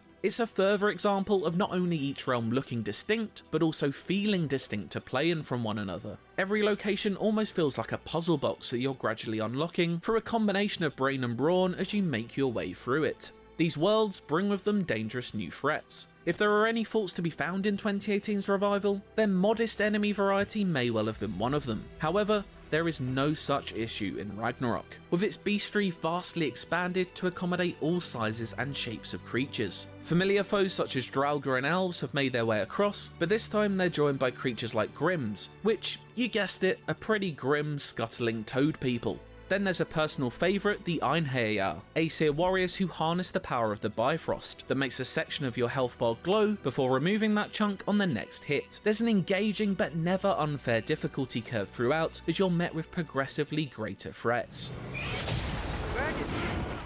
Well, at least it's attacking someone besides. Side missions are sometimes spectacles in their own right. They're a great source of character development as you learn more about your friends and companions by helping them right past wrongs. Some side quests do just present a pure gameplay challenge over extra stories, however, such as hunting down powerful legendary enemies dotted across the realms of Yggdrasil's roots. There is no shortage of genuinely tough side boss encounters either. Chipping away at larger health bars is a really satisfying challenge, and remarkably well balanced against the standard quick kill nature of the majority of Ragnarok's fights. It's yet another testament to the masterful combat design on display. And yes, there are some absolutely tough as nails endgame level challenges to rival the Valkyries of 2018, but I'm gonna let you find out what those are for yourself.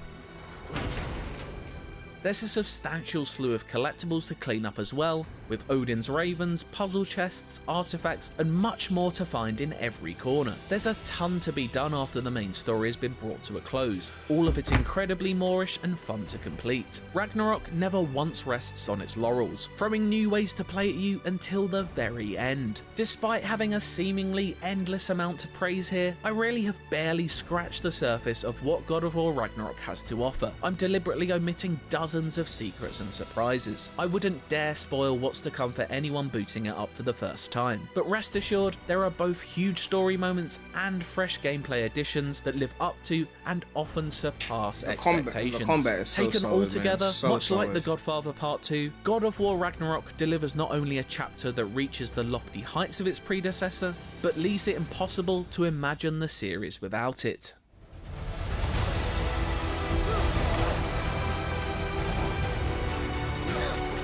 An enthralling Bradley, stop spectacle to complaining behold, about the and an old even games more exciting back in one to your take the day. reins of. God of War Ragnarok melds action and adventure together to create a new, This one has unforgettable shinier saga. graphics. Impeccable writing, Therefore more pitch-perfect interesting. performances, knockout action. It's a complete work That's what of you art did, from right, top with to Doom bottom. Eternal, right? Reflecting its core themes, it's everything a sequel should be. This is gonna be Respectful game of of the its year legendary 2022 for sure. lineage, but not afraid to I mean, take it's it gonna to be one of my exciting favorite new games of the year for places. sure. God of War That and Ragnarok is Spark an 3. almighty Spark achievement 3. and creates a new high that makes many of Amazing. its peers look positively mortal by comparison. 10 masterpiece. For my full written Oh, review, it's not the check same out with the Doom. article on Oh, IGN.com, really? and for everything else God of War Ragnarok, stick with IGN. Okay, Bradley, it's not the same with Doom. Let's check out Doom. Is this the original Doom or is it the 2016 remake? I want the original Doom. What's the original Doom Metacritic for Switch? 83%. Okay. And what does Doom Eternal say? 88%. So it's got a 4% bump up, right? Now let's compare God of War on Metacritic. Let's see what God of War is saying. PS2. It's got a 94. God of War 2's got a 93. And then God of War 3 has got a 92. And then we compare it to 2018. That's got a 9. Okay, they're around the same. So I thought it was gonna be a significant enough difference to make a point, but they're around the same. So realistically, you can't really pick one over the other and say the other one's complete shit and everyone else is wrong.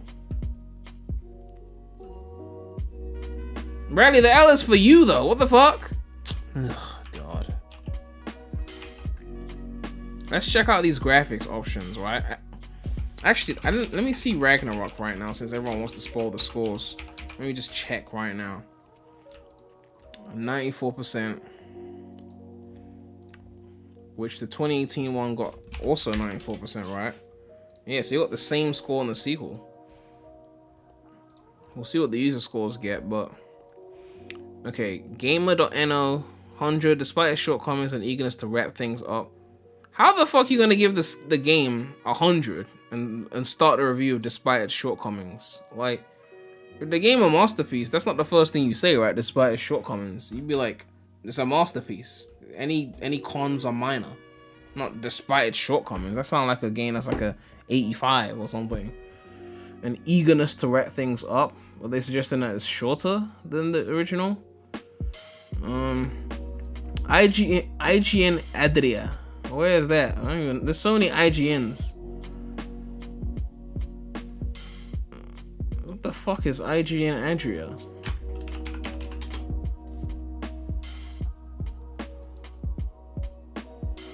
There's so many IGN. I don't even know what the fuck. Where's Adria? Adria? God of War Ragnarok represents a culmination of the 2 decades Santa Monica Studios spent working on learning about this franchise. The game will be remembered for a long time for not only its impressive visuals and script, but also gameplay improvements over its predecessor. IGN Brazil, also another 100. They had doubts about whether a sequel to something that reinvented the wheel would be able to surpass its predecessor, and I was wrong. Game Informer gave it a 95. It feels a lot like God of War 2018, which is a compliment. Okay. Games.ch gave it a 91. Isn't free from weak spots, but the game is better in nearly every aspect. So they're really saying it's surpassed the sequel. Gamer.nl said it's more God of War, but in the best way possible. If you enjoyed the last game, I wonder if the sequel meets expectations, and the short answer is yes. Digital Trends. There's over 100 reviews. I find it interesting that Sonic Frontiers is coming out on Tuesday the 8th, and the embargo doesn't lift until the 7th. They're giving you 1 day to potentially cancel your pre-orders if it's mid. God of War's coming out on the 9th. and it's like the third. They're like, here's the reviews. We ain't got shit to hide. We got 123 reviews, and like all of them are positive, or not even a mixed. Like when you know you got your source, like not even a single mixed review. Man, it's crazy that there's games that get this shit, right? Not even a single mixed review, like several 100s, several regular IGN, IGN Adia, IGN Brazil, PXS Brazil, PlayStation Universe, Player 2, PC Games, Push Square, Siliconera, T3, T2 featuring Jody, The Enemy, The Independent, Twinfinite, VGC, We Got This Covered, Gamer.no, Games Hub, GameSpew, Gaming Nexus, Gaming Trend, Gfinity, God is a Geek, Area, Guhones, Hugon, Attack of the Fanboy, Carol Quintain, Checkpoint Gaming, EG. All of these people gave it a full score. My god. Then you got the stingy ones. You gave it a fucking 98. Knocked off 2 points. That whatever you knocked off the 2 points for, that shit must have pained you for you to knock off 2 points. Anyway, 97, 95. What's the lowest score? What's the lowest score here? 80. Check the score of Odyssey and Breath of the Wild. I mean, those scores are crazy as well. I've seen them. When your lowest score is 80, you know you're doing something right. You're 120 something reviews, and your lowest score is 80. But there's some in progress ones that aren't done. Like this one says, if you come to God of War Ragnarok hoping for a story that's as tightly focused and emotional as its predecessor, you're likely to come away disappointed. But if you're going looking for a well-written and well-acted romp with the same kind of high-impact tactical action combat as 2018 game, you come away with a smile on your face. So they're saying this. They're saying it's inferior to the original. Kotaku said, yes, the axe is cool. Sure, the fights are fun, and I definitely enjoyed exploring every nook and cranny of the large worlds. But what kept me glued to my PS5 for nearly 40 hours was the story of a son becoming a man and a father trying to figure out how he feels about that. I probably could have enjoyed the story a tad more with about half as many puzzles and skill menus, but even so, I found myself story good, I suck at game, basically. Polygon says there's nothing life-changing about the way Ragnarok wraps up, but it delivers the same pleasant satisfaction I get from finishing a Marvel movie that lets me run on autopilot. That's not really the best sounding thing. When I look at this game and compare it to its predecessor, God of War, Ragnarok feels like what God of War was supposed to be. This narrative of a terrible man trying to ensure his son does not repeat his mistakes while on this epic journey is better reflected in Ragnarok than in the first game. There were so many great moments, large and small, that left me breathless, like I'd experienced the very best of what video games can be in both narrative and gameplay. When non-game people find out what I do for a living, they usually ask me for recommendations if someone wanted to understand the appeal of video games. I don't keep a list. That's too hard a question to answer because video games encompass so much, and what Sonic or Mario or Joel may do for one person may almost certainly not work for another. But despite its design frustrations, are perfectly fine if ho-hum combat. Ho-hum? God of War Ragnarok is now on that list. Ho-hum? Boredom? I wouldn't describe it as boring.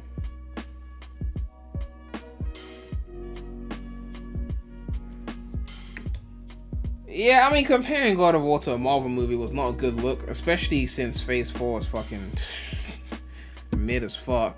You know, they dropped the ball this phase. They dropped the ball this phase. RCM Joy-Con jig has been dispatched.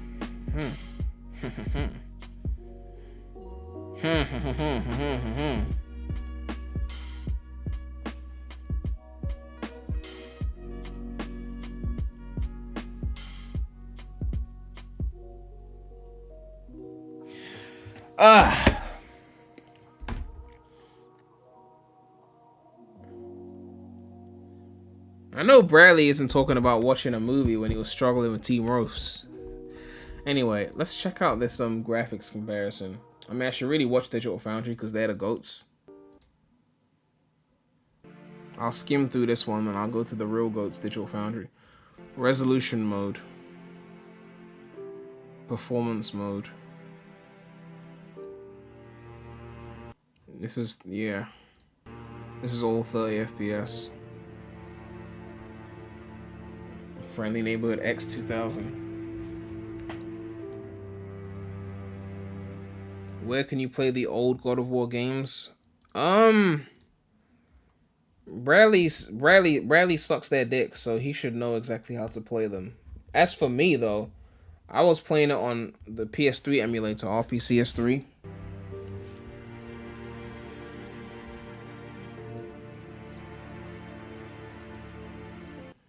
Alright, so this is 60.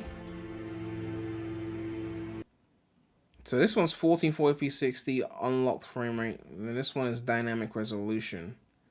So I'd probably do the dynamic resolution one. Yeah, because the dynamic resolution one will get you 60, but... Yeah, because the performance mode goes up to 120, but I can't run at 120. Even though my monitor can do 120, and my PS5 can do 120, I'm still stuck at 60, because the capture card only goes up to 60 pass-through.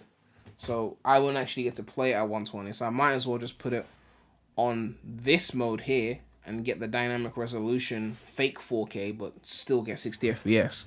That would be the mode I play it on. If that's the case, I won't even have to get it on PC when it comes to PC, because I'll just beat it here and I'll get 4K 60.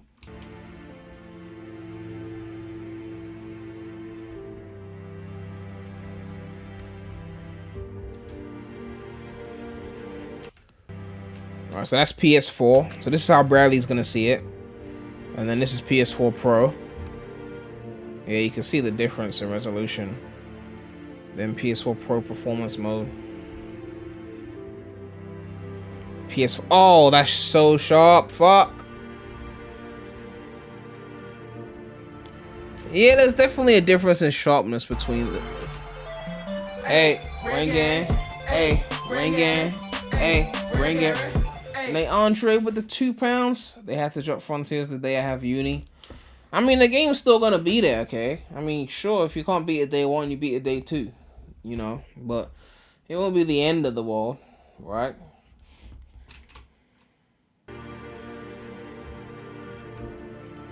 Yeah, so here, like, the resolution mode is clearly sharper. Like, I can tell that it's sharper. Like, on a side-by-side comparison. But it's not so much sharper than the performance mode, where it's like I have to play in resolution mode, because performance mode is going to get me 60 FPS, resolution mode is only going to get me 30. So, as long as you're not side-by-siding it, I would say performance mode 60 FPS is probably the best way to go. Yeah, even the vibrancy of the colors you can tell is different when comparing.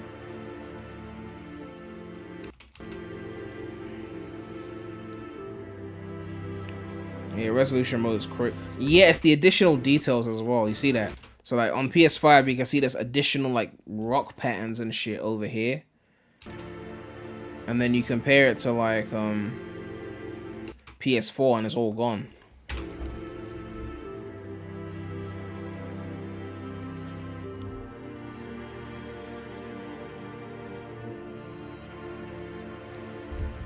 Loading times. Ooh, okay, let's see that.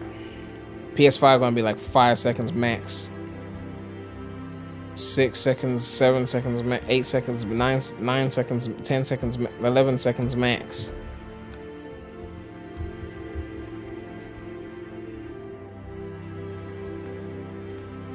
$30 seconds. Ugh, hard drives. Ugh. I'm never going back to hard drives. My shit SSD now. I got external SSD. I don't fucking know hard drives. The only hard drives I still own are old ones.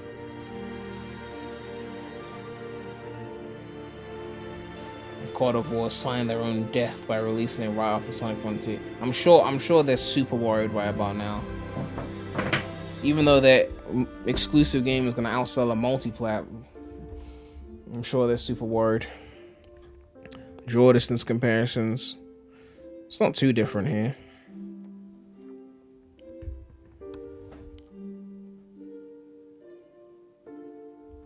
Reflections.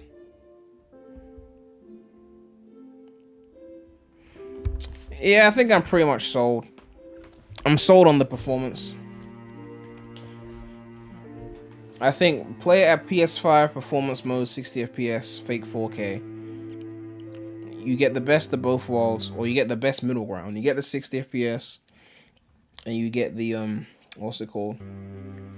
Actually, that's a good question. Have I tested God of War? Where's my shit? I tested God of War on the new monitor. Like, does it run at 144 hertz? Let me quickly check this shit.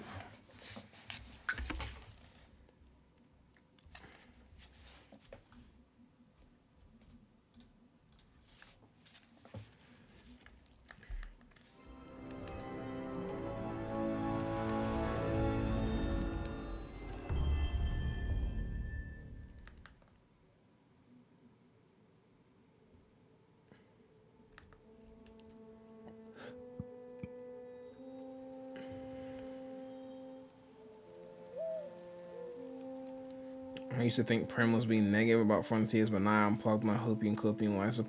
That's the funny thing, is like when you're on Hopium Copium, then anyone being like realistic in the middle is seen as negative. It's like the perception. It's like if you're 6'2", you should be considered tall, right? But you're going to stand next to Shaq, and he looks at you like you're a short dude.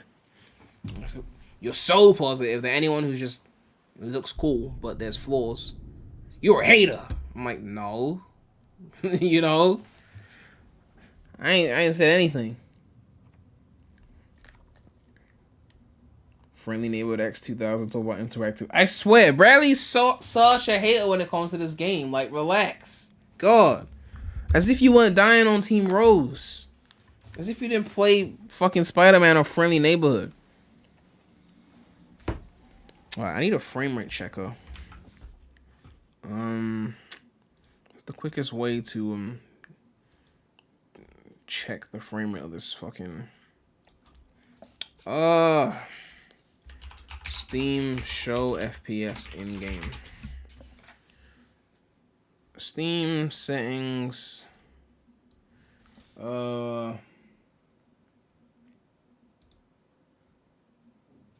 in-game FPS counter, top right.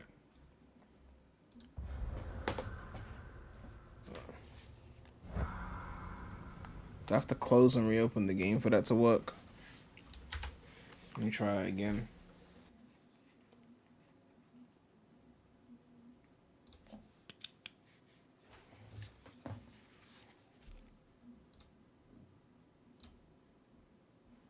Ugh.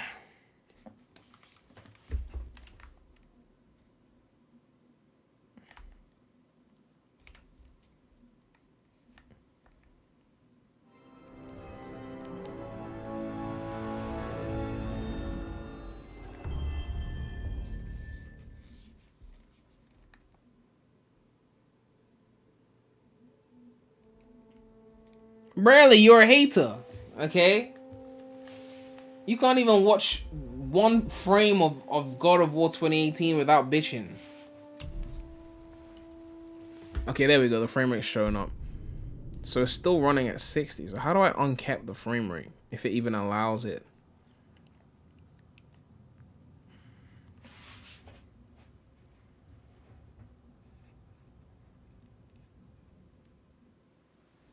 What's your opinion on people that spoil games?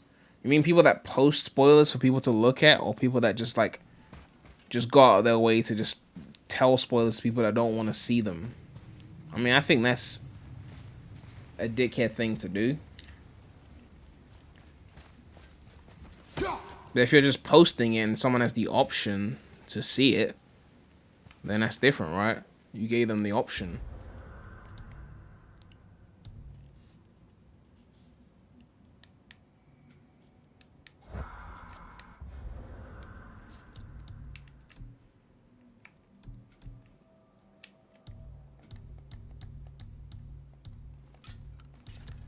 I'm not gonna lie, I've forgotten how to get to the... Okay, there we go. Did I cap it at 60 or was it just capped at 60? Yeah, everything is running at ultra. I don't remember capping it, so... I'm guessing that means... I'm guessing that means you can't run it above 60. Because the Ragnarok is saying it can do 120. So maybe they've now added it.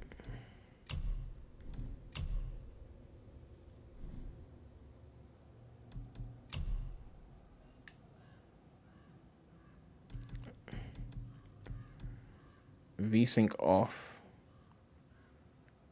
Is there a frame limiter on somewhere?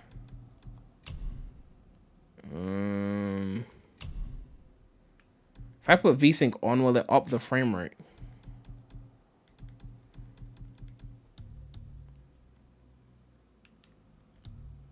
Oh, FPS limit. There we go. Doi.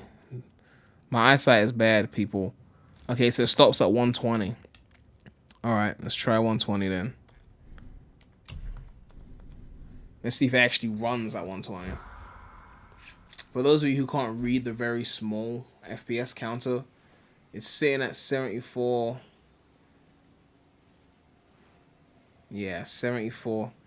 Even at 74, it feels a little bit smoother, but...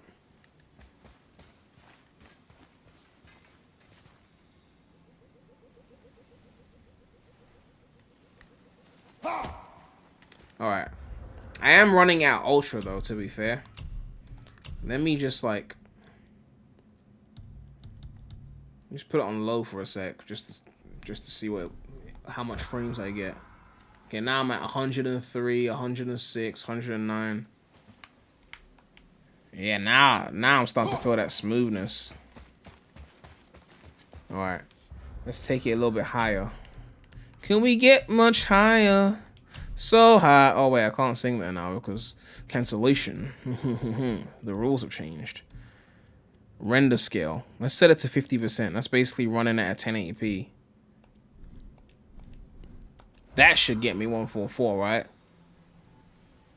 Oh, no, it's capped at 120. Yeah, I'm getting 119, 120. Yeah, so... yeah, that's 120. Yeah. I'm shifting this thing around and shit is rock solid. Yeah. Honestly, it doesn't even look that bad at 1080. But we are in a dark environment. And those textures are low, though. That low setting. The One Piece is real. Look, can someone explain to my boomer ass what that meme is? Because I've seen it a million times and I haven't actually Googled it. I know One Piece is a fucking anime, but I don't know what this meme is.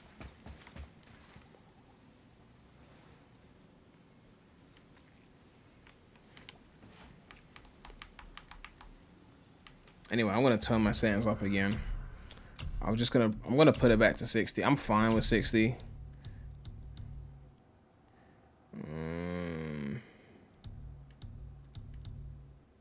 Oh, they got an Ultra Plus.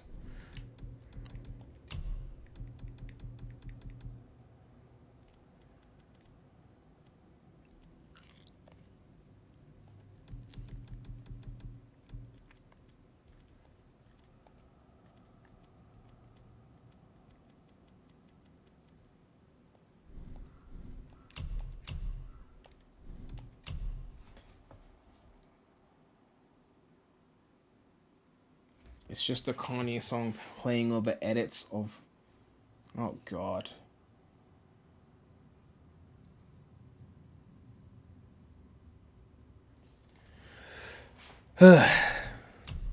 Use DLSS. I mean, oh, look. I'll try DLSS.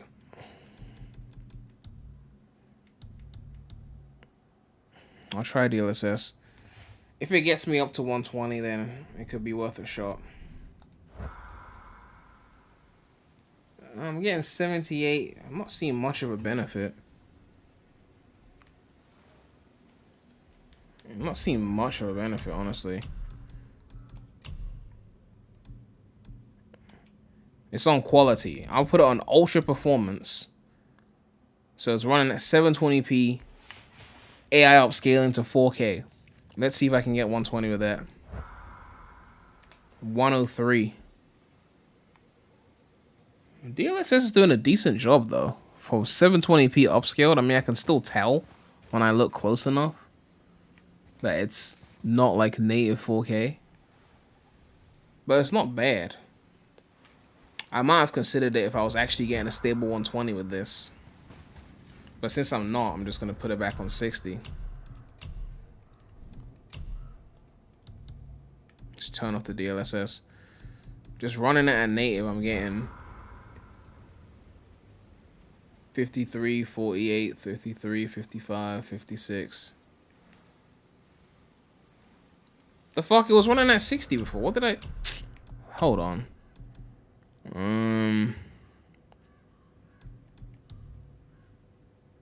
Unless I had... No, I think I had FSR on, actually. Hold on. I might have had FSR on. Let me put it on FSR quality.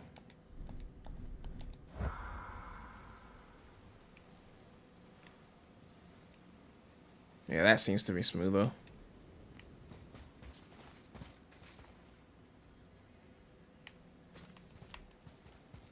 What's going on with that? Okay. Anyway, just cap the shit at 60.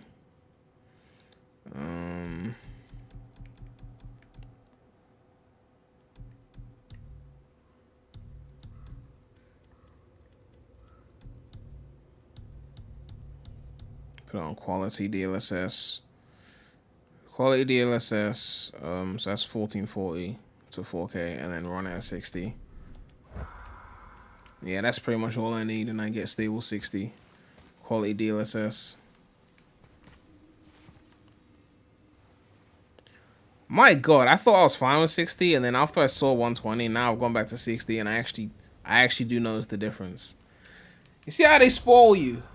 The human eye can't see more than 30 FPS. The human eye can't see more than 60 FPS. And then what happens? You see more than 60 FPS and now you can't go back. Ugh. We've become spoiled gamers. Spoiled. Spoiled gamers. Okay. Alright, let me turn off the FPS overlay.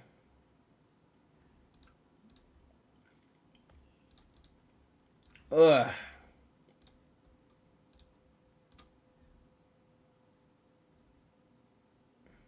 PREMulous evolution.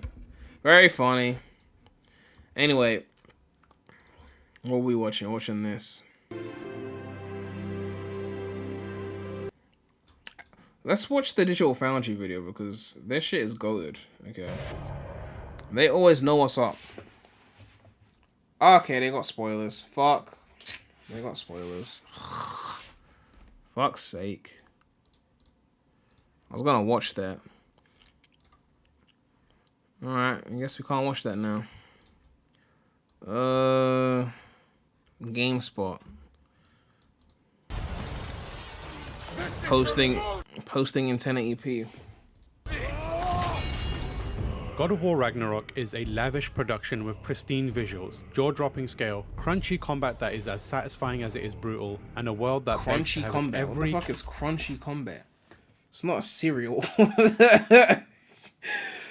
It's not a cereal. Corner and crevice explored. It's a spectacular blockbuster, but these are the least of its achievements. In a game where a hulking god rips all manner of creatures, I pay attention to the story when it's a good story. Limb from limb, the most shocking moments aren't bathed in blood, but carried by poignant words and heartfelt emotions.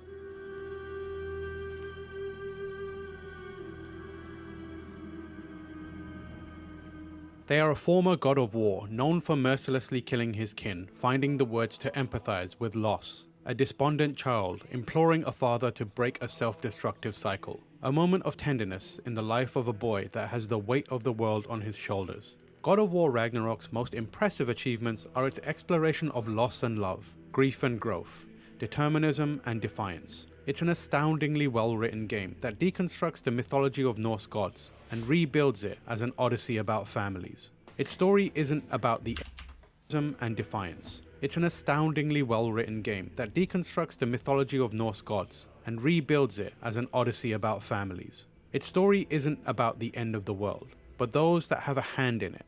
They're revered as mythical gods, but are characterized.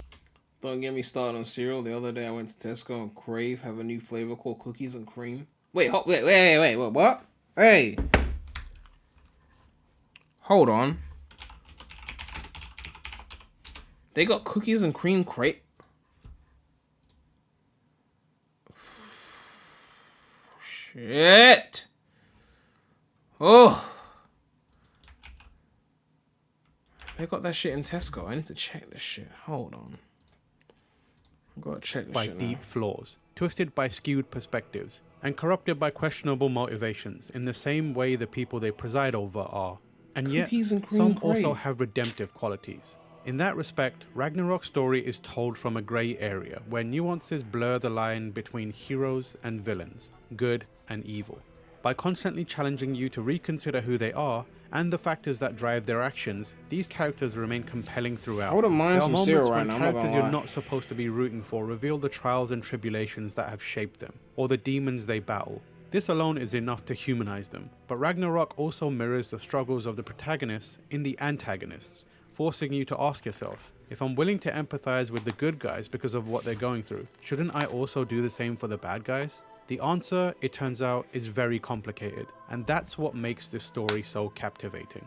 Although Kratos and Atreus are the stars of the show, almost every character is in the midst of their own complicated journey. For some, it's one that will lift them from a pit of despair, or pull them from darkness and onto a brighter path. For others, it's one that fuels obsessions that could be the undoing of everything and everyone. This is best illustrated by Kratos and Atreus, who, by killing Balder at the end of the last game, act as the harbingers of the end times. The consequences of this moment weigh differently on them, and what they feel is their responsibility because of their actions pull them in different directions. Kratos, who has finally learned to guide his son through love instead of... Alright. I should probably stop watching all of these because they're going to start mentioning shit that happened in the first game that I haven't gotten to yet. And it's just going to, like, start compounding. Massively paid off. I feel like overall, God of War Ragnarok is this beautiful, mature extrapolation of parenthood and responsibility and trusting someone and making sure that you're leaving the right lessons behind as you become a parent. And what does it mean to become a parent? What does it mean to instill knowledge in your child and make sure that they're okay for the world ahead of them whilst you go off and do whatever you need to do? Now, again, I look forward to the conversations that happen once everybody has seen this entire story play out, but they almost need to manufacture that feeling of waiting for something to happen, contemplating and waiting for things to kick in, which is why I would say that 15-hour build-up is intentional. I think they massively pay it off, and everything that comes after that is unbelievably satisfying. Some of the best cutscenes, some of the best depictions, some of the best acting and presentation I've ever seen in anything, let alone video games. But I can't shake just how much there is a build-up and just how much a lot of people maybe expecting something a lot faster in terms of being more immediate, new moves, new animations, new things like that. This is very much a sequel of the core gameplay, and then it's fleshed out after, I would say, after the 15-hour mark. All of this is to say that I think God of War Ragnarok sits alongside Red Dead Redemption 2, The Last of Us 2, Ghost of Tsushima, games that let you play their thematics, games that are enriched by just how much time you spend in their worlds, just how interactive they are overall. It's not about a specific minigame or a specific set piece or whatever, it's living that character's life for a certain amount of time. I feel like this is the rise of video game storytelling. For the longest time, we've always known what film tropes were, or what anime tropes are, or the golden age of TV, certain styles that the likes of Netflix might employ, but I feel like video games have taken their time really, etching themselves out as a video game story. And I feel like the last 10 years or so have really seen certain titles reach certain levels of narrative immersion that I want to say God of War Ragnarok is very much next to. I get that that's massively vague, but I don't want anyone to spoil the story for you. I feel like you're better off, if you're going to play this, diving in and just getting completely immersed in all the confusion and all the, what are we actually doing? How the hell, is this a propellant story point for the first 10 to 15 hours? And letting the payoff and let the reveals come later and land the way that I'm going to assume that they were supposed to. But overall, though, to round out the story side of things, and again, I just can't go into it in the review, but I love the thematics that are on display here. I was in tears multiple times. It's worth shouting out by himself. Chris Judge's performance as Kratos is absolutely one of a career best, absolutely one of the best depictions of parenthood in any medium. Massively just feel for the character, and I think if you know the history of the character himself, if you play the old school God of War games, you notice how ridiculous and over the top and gore happy that series was. That was then kind of grounded and recontextualized in 2018's game, which was all, what if this dude regretted everything? What if this guy didn't necessarily feel like he could love or be loved and flesh those things out? What's the next natural stepping stone after the end point of 2018? We had this Alright. I think we've seen what we need to see.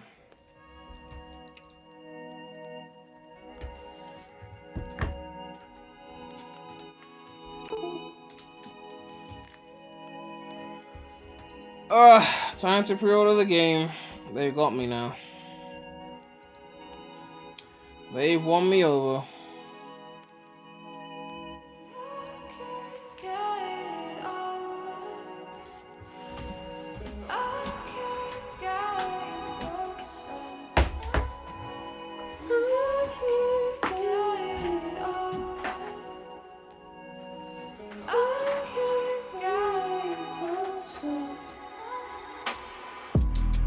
HDMI, please go into the fucking port, please.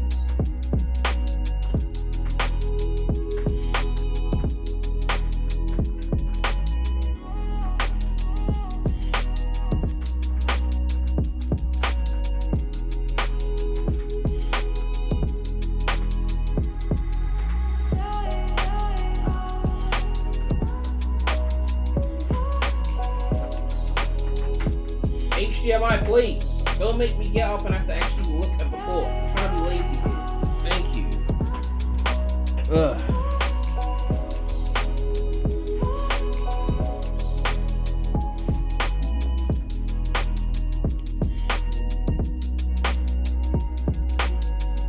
I'm sure Bradley will smile at this. Update the system? Oh, for fuck's sake.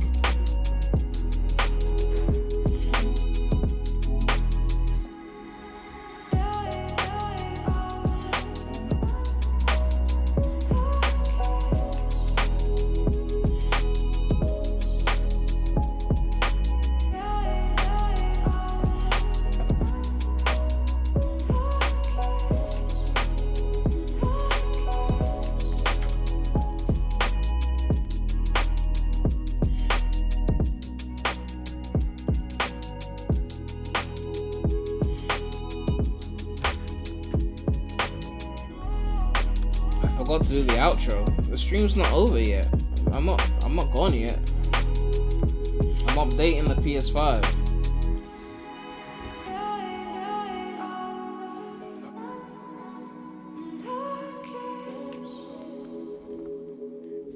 Remember the old days where you just had to buy the game and play it? No store updates. The physical era. Just buy the disc or cartridge and that was it. God, what is it with these people in this fucking copium? Someone has beaten the game in 12 hours. They said it was a casual run. Yeah, but they didn't do everything though. Fuck up. God, I'm sick of this shit.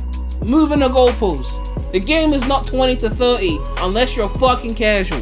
Get over it. God, how do you lot keep moving the goalpost? He beat in 12. Accept it. But he didn't do everything. How many fucking Sonic games have you done everything in? Did you collect every single fucking medal in Unleashed? Did you collect every single medal in 06? Did you collect every single Rare Ring in fucking Colors? Did you do all the missions and Generations in the first time you played the game? No the fuck you didn't. You went back. All this bitch made shit. It's 12 hours. 15 max. The fuck up. God. I have to read another fucking comment. People making excuses. Just accept it's not 20 to 30. Unless you're gonna play like us. It's not. God, I have to keep reading these fucking excuses. Like, seriously. Like, it's over. It's checkmate. The length has been revealed. God, like, what else do you want? Fucking denial, man. It's just fucking pissing me off. I'm gonna find a way to turn into a 30-hour game in this gameplay. That's not happening, but wouldn't that be hilarious for you? Wouldn't that be hilarious for you? Alright. PlayStation Store. God of War Ragnarok. 70 quid. My god. The money they rinse us for. Digital Deluxe Edition, 80 quid. What do you get for the Digital Deluxe? What do you get for the Digital Deluxe? Avatar set, PlayStation 4 theme, soundtrack. Yeah, I'm not doing all that. I ain't doing all that.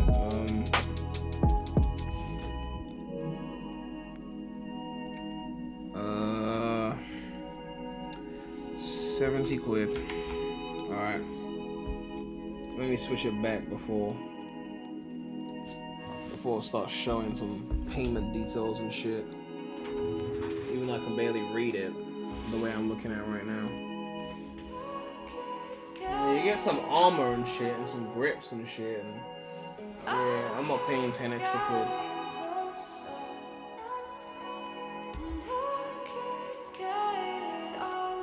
Why is it taken from that card and not from the fucking other card?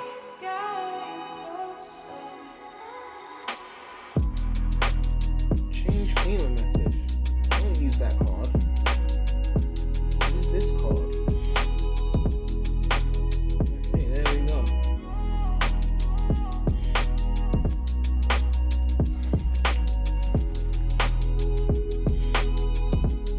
Now unlocks at midnight. So I'll probably do a midnight stream. Right now I can switch it back. So it drops at midnight my time, so for you lot it'll be Tuesday still, so it'll be Tuesday the 8th. So when it drops at midnight for me, free up some space. Those fucking PS Plus games, isn't it? Those PS Plus games taking up all the space. Hold the phone.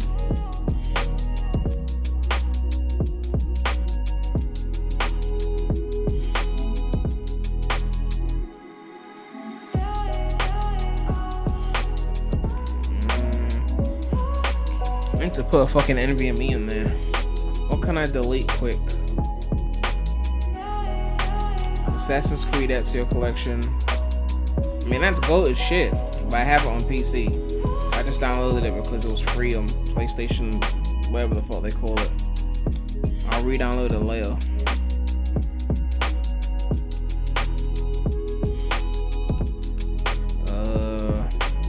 What else? God of War 3. I'll re-download that later. Actually, no. Yakuza, I'll re-download that later.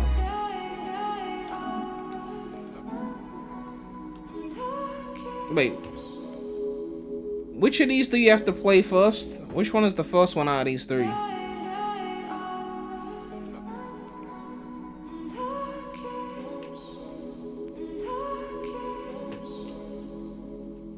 Yakuza 0, the first one.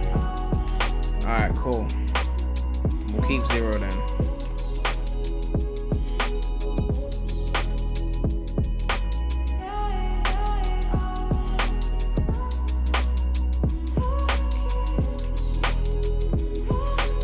Alright.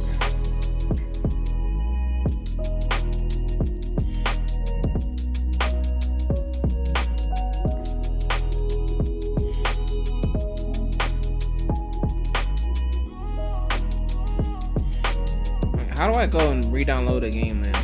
Like, just look at the games. I haven't used my PS5 in a while and it shows. Game library. Oh god, Balin. Oh, Balin.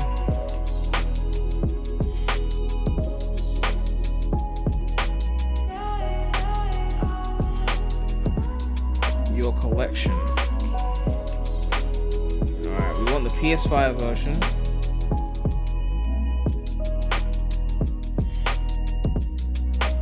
Freed up the space.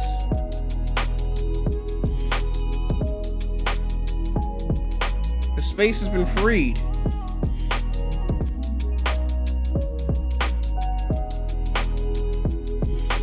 Why is God of War 3 downloading right now?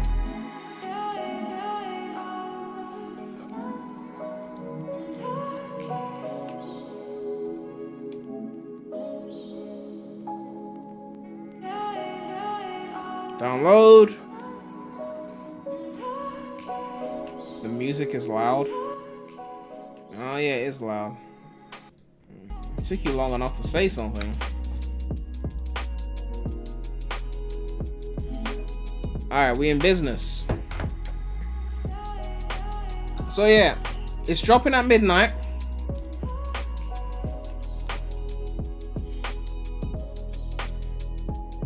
Ha. I sent my friend the 8K Ultra Wide monitor from before, he just reacted.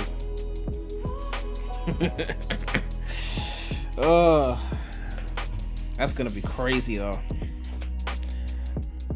Anyway, yeah, it's dropping at midnight on the 9th. So it's gonna be Tuesday the 8th for you lot. So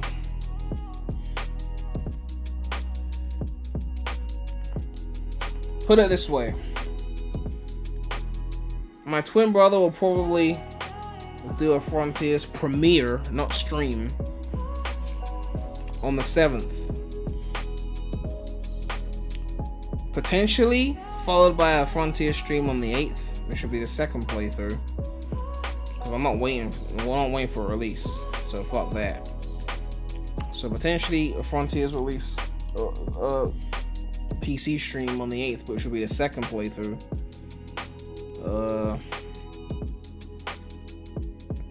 God of War on the 9th. Will I play God of War 2018 before Ragnarok? Probably not, because people aren't showing up. Like, let's be real.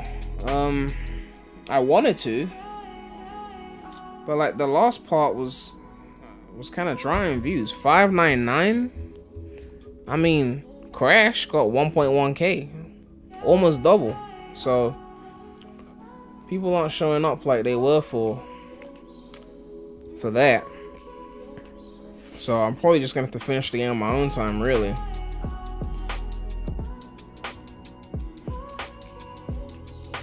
Now Prem got a pre-order front. Listen, okay, I'm waiting for a code now. They had their chance.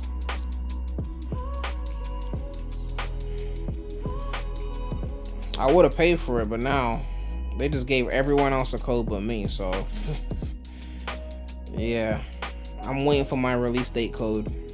I've applied for like multiple different codes from multiple different locations, so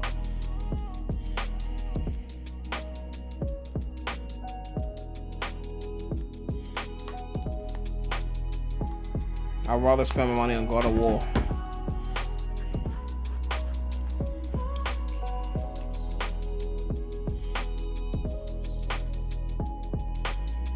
I thought you pre-ordered Frontiers on Steam. Yeah, I cancelled my pre-order after I realized that I was the schmuck pre-ordering the game just to play it 2 weeks later than all the other Sonic tubers. I said, fuck that shit. You pissed me off now. You pissed me off now. Fuck that. I'm gonna sit here and pay and wait, and everyone else gets to play it early. Like, as if I didn't spend 7 years building that fucking channel. Oh, but he criticized Sonic, so he's not allowed to. Okay, but there's people with more views than me who criticize Sonic, and they got codes. So, what's your point? Nah. Wait, give me my code. Fuck. The game already leaked anyway. Not that I advocate for piracy. I would never advocate for such a thing. Fuck paying $70 for the shit just so that you can give everyone else an early code. Fuck that shit, man. And Kanye is back on Twitter. I guess Elon Musk is doing his job.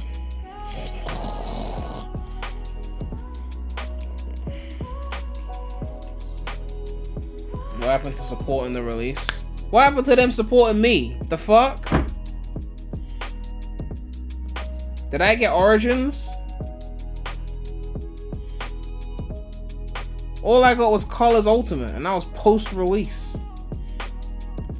I didn't get Colors Ultimate till post-release. Origins, I didn't get shit. What have they given me? They didn't give me Forces. What did they give me? Team Sonic Racing? That's all I get? The racing game? Now you want me to pay $70 for Frontiers while I watch my peers get it 2 weeks early for free? And they're giving their impressions and shit, and I'm sitting there like a sitting duck when I made the most Frontiers videos out of anyone on the fucking internet? No, fuck that. Give me my code. Like, the fuck? And they'll say, oh, it's because you were negative. Well, don't give me that bullshit. Didn't they invite the Game Grumps to do shit? What wasn't the Game Grumps making music with Crush 40? Don't give me that because you're negative shit. I put too many years into this shit. I'm gonna say like a fucking sitting duck. I got time for that. Refund the shit. The fuck? If I don't get a PC code, then I'll just sit on it for a while. I'll wait for a fucking discount. I don't care anymore. I don't have time for this shit. Fucking 7 years.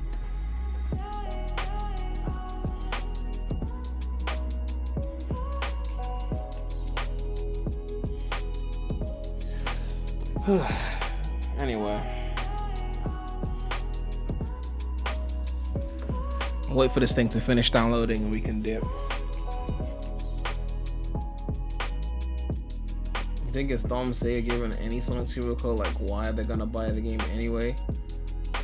That's not the point though. It's not about we'll get extra money if they pay for it. It's about showing respect to those who actually cover this thing. I know that the journalists get more views, but the regular journalists, they don't focus on Sonic.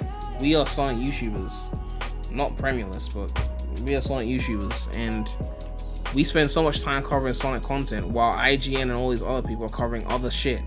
But because they're IGN and big names, they're gonna get codes. So why shouldn't we get something early? Why shouldn't we be able to get the game early and give it a go?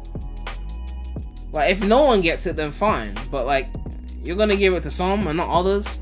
There's no real criteria. It's not about clout and sub count, because there's people smaller who got it. There's people bigger who got it than me. It's not about positivity versus negativity, because there's people who got more negative views than me who got codes. And there's people who are way more positive than me and have way more subs than me and also didn't get codes after reaching out. So it's just haphazard. I don't know. Some clicky shit, like whoever they just like talking to, they give codes to. I don't know what the rules are. Right? But I'm not about to sit there and pre-order the shit like a fucking sitting duck while my peers get to play it 2 weeks early for free. And I'm just gonna reward them for that. No. Square Enix gave you a code for Balin. Yeah, they contacted me about that. I didn't reach out for that. They just emailed Premier to Remy and said, yo, do you want to play Balin? And that was a $60 game. They were probably desperate for that one, clearly, because they knew it was mid. But like, yeah.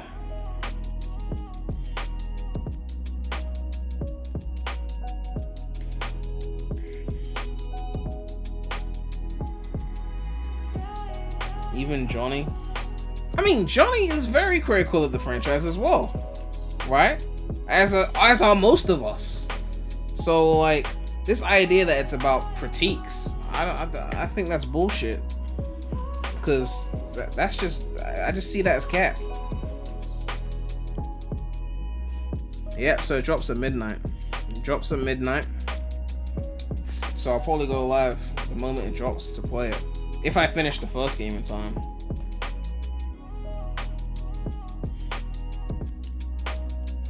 Do you know what makes it more annoying as well?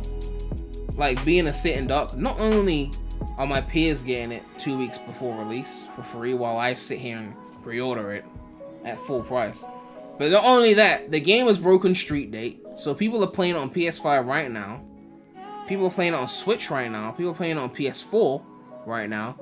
Then on top of that, the Switch game is leaked. So anyone with a hacked Switch can play it. Anyone with an emulator can play it. And I'm just sitting here like a fucking sitting duck. Right? Like I didn't invest 7 years for this shit, okay? Forces, I had maybe 20k subs. Even then you could argue I could have gotten something for that, but I didn't. Do you know what they gave me when Forces was coming out? I got an email saying they wanted me to cover Sonic Forces Speed Battle. I'm sitting there like, a Forces code would be nice. Then they email me. I'm like, oh, Forces, okay, they're about to send me some Speed Battle. That's all I get, Speed Battle. 20k subs, okay, cool. A couple years later, they sent me Teen Sonic Racing. Like, okay, things are starting to pick up. They sent me Teen Sonic Racing. They offered it to me. I didn't go to them first. Cool. Now Frontiers has dropped, and you're gonna act like I'm invisible? Like I didn't fucking pioneer this fucking style of content of making opinionated news videos with sensationalized titles and thumbnails? Like I didn't start this shit years ago with fucking Twip, who fucking ghosted me and fucking... I mean, I'm fucking leaving. I'm done, man. Like, comment, subscribe, hit that bell. You'll see me next week. Probably not this week. Thanks you guys for watching. It's been real. Wait, fuck's sake, that's the wrong. What's my outro? The fuck is my outro? Make sure to like, comment, subscribe, hit that bell. More content coming soon to the channel. It's your boy, PREMulous, Rem Gang. And I'm out.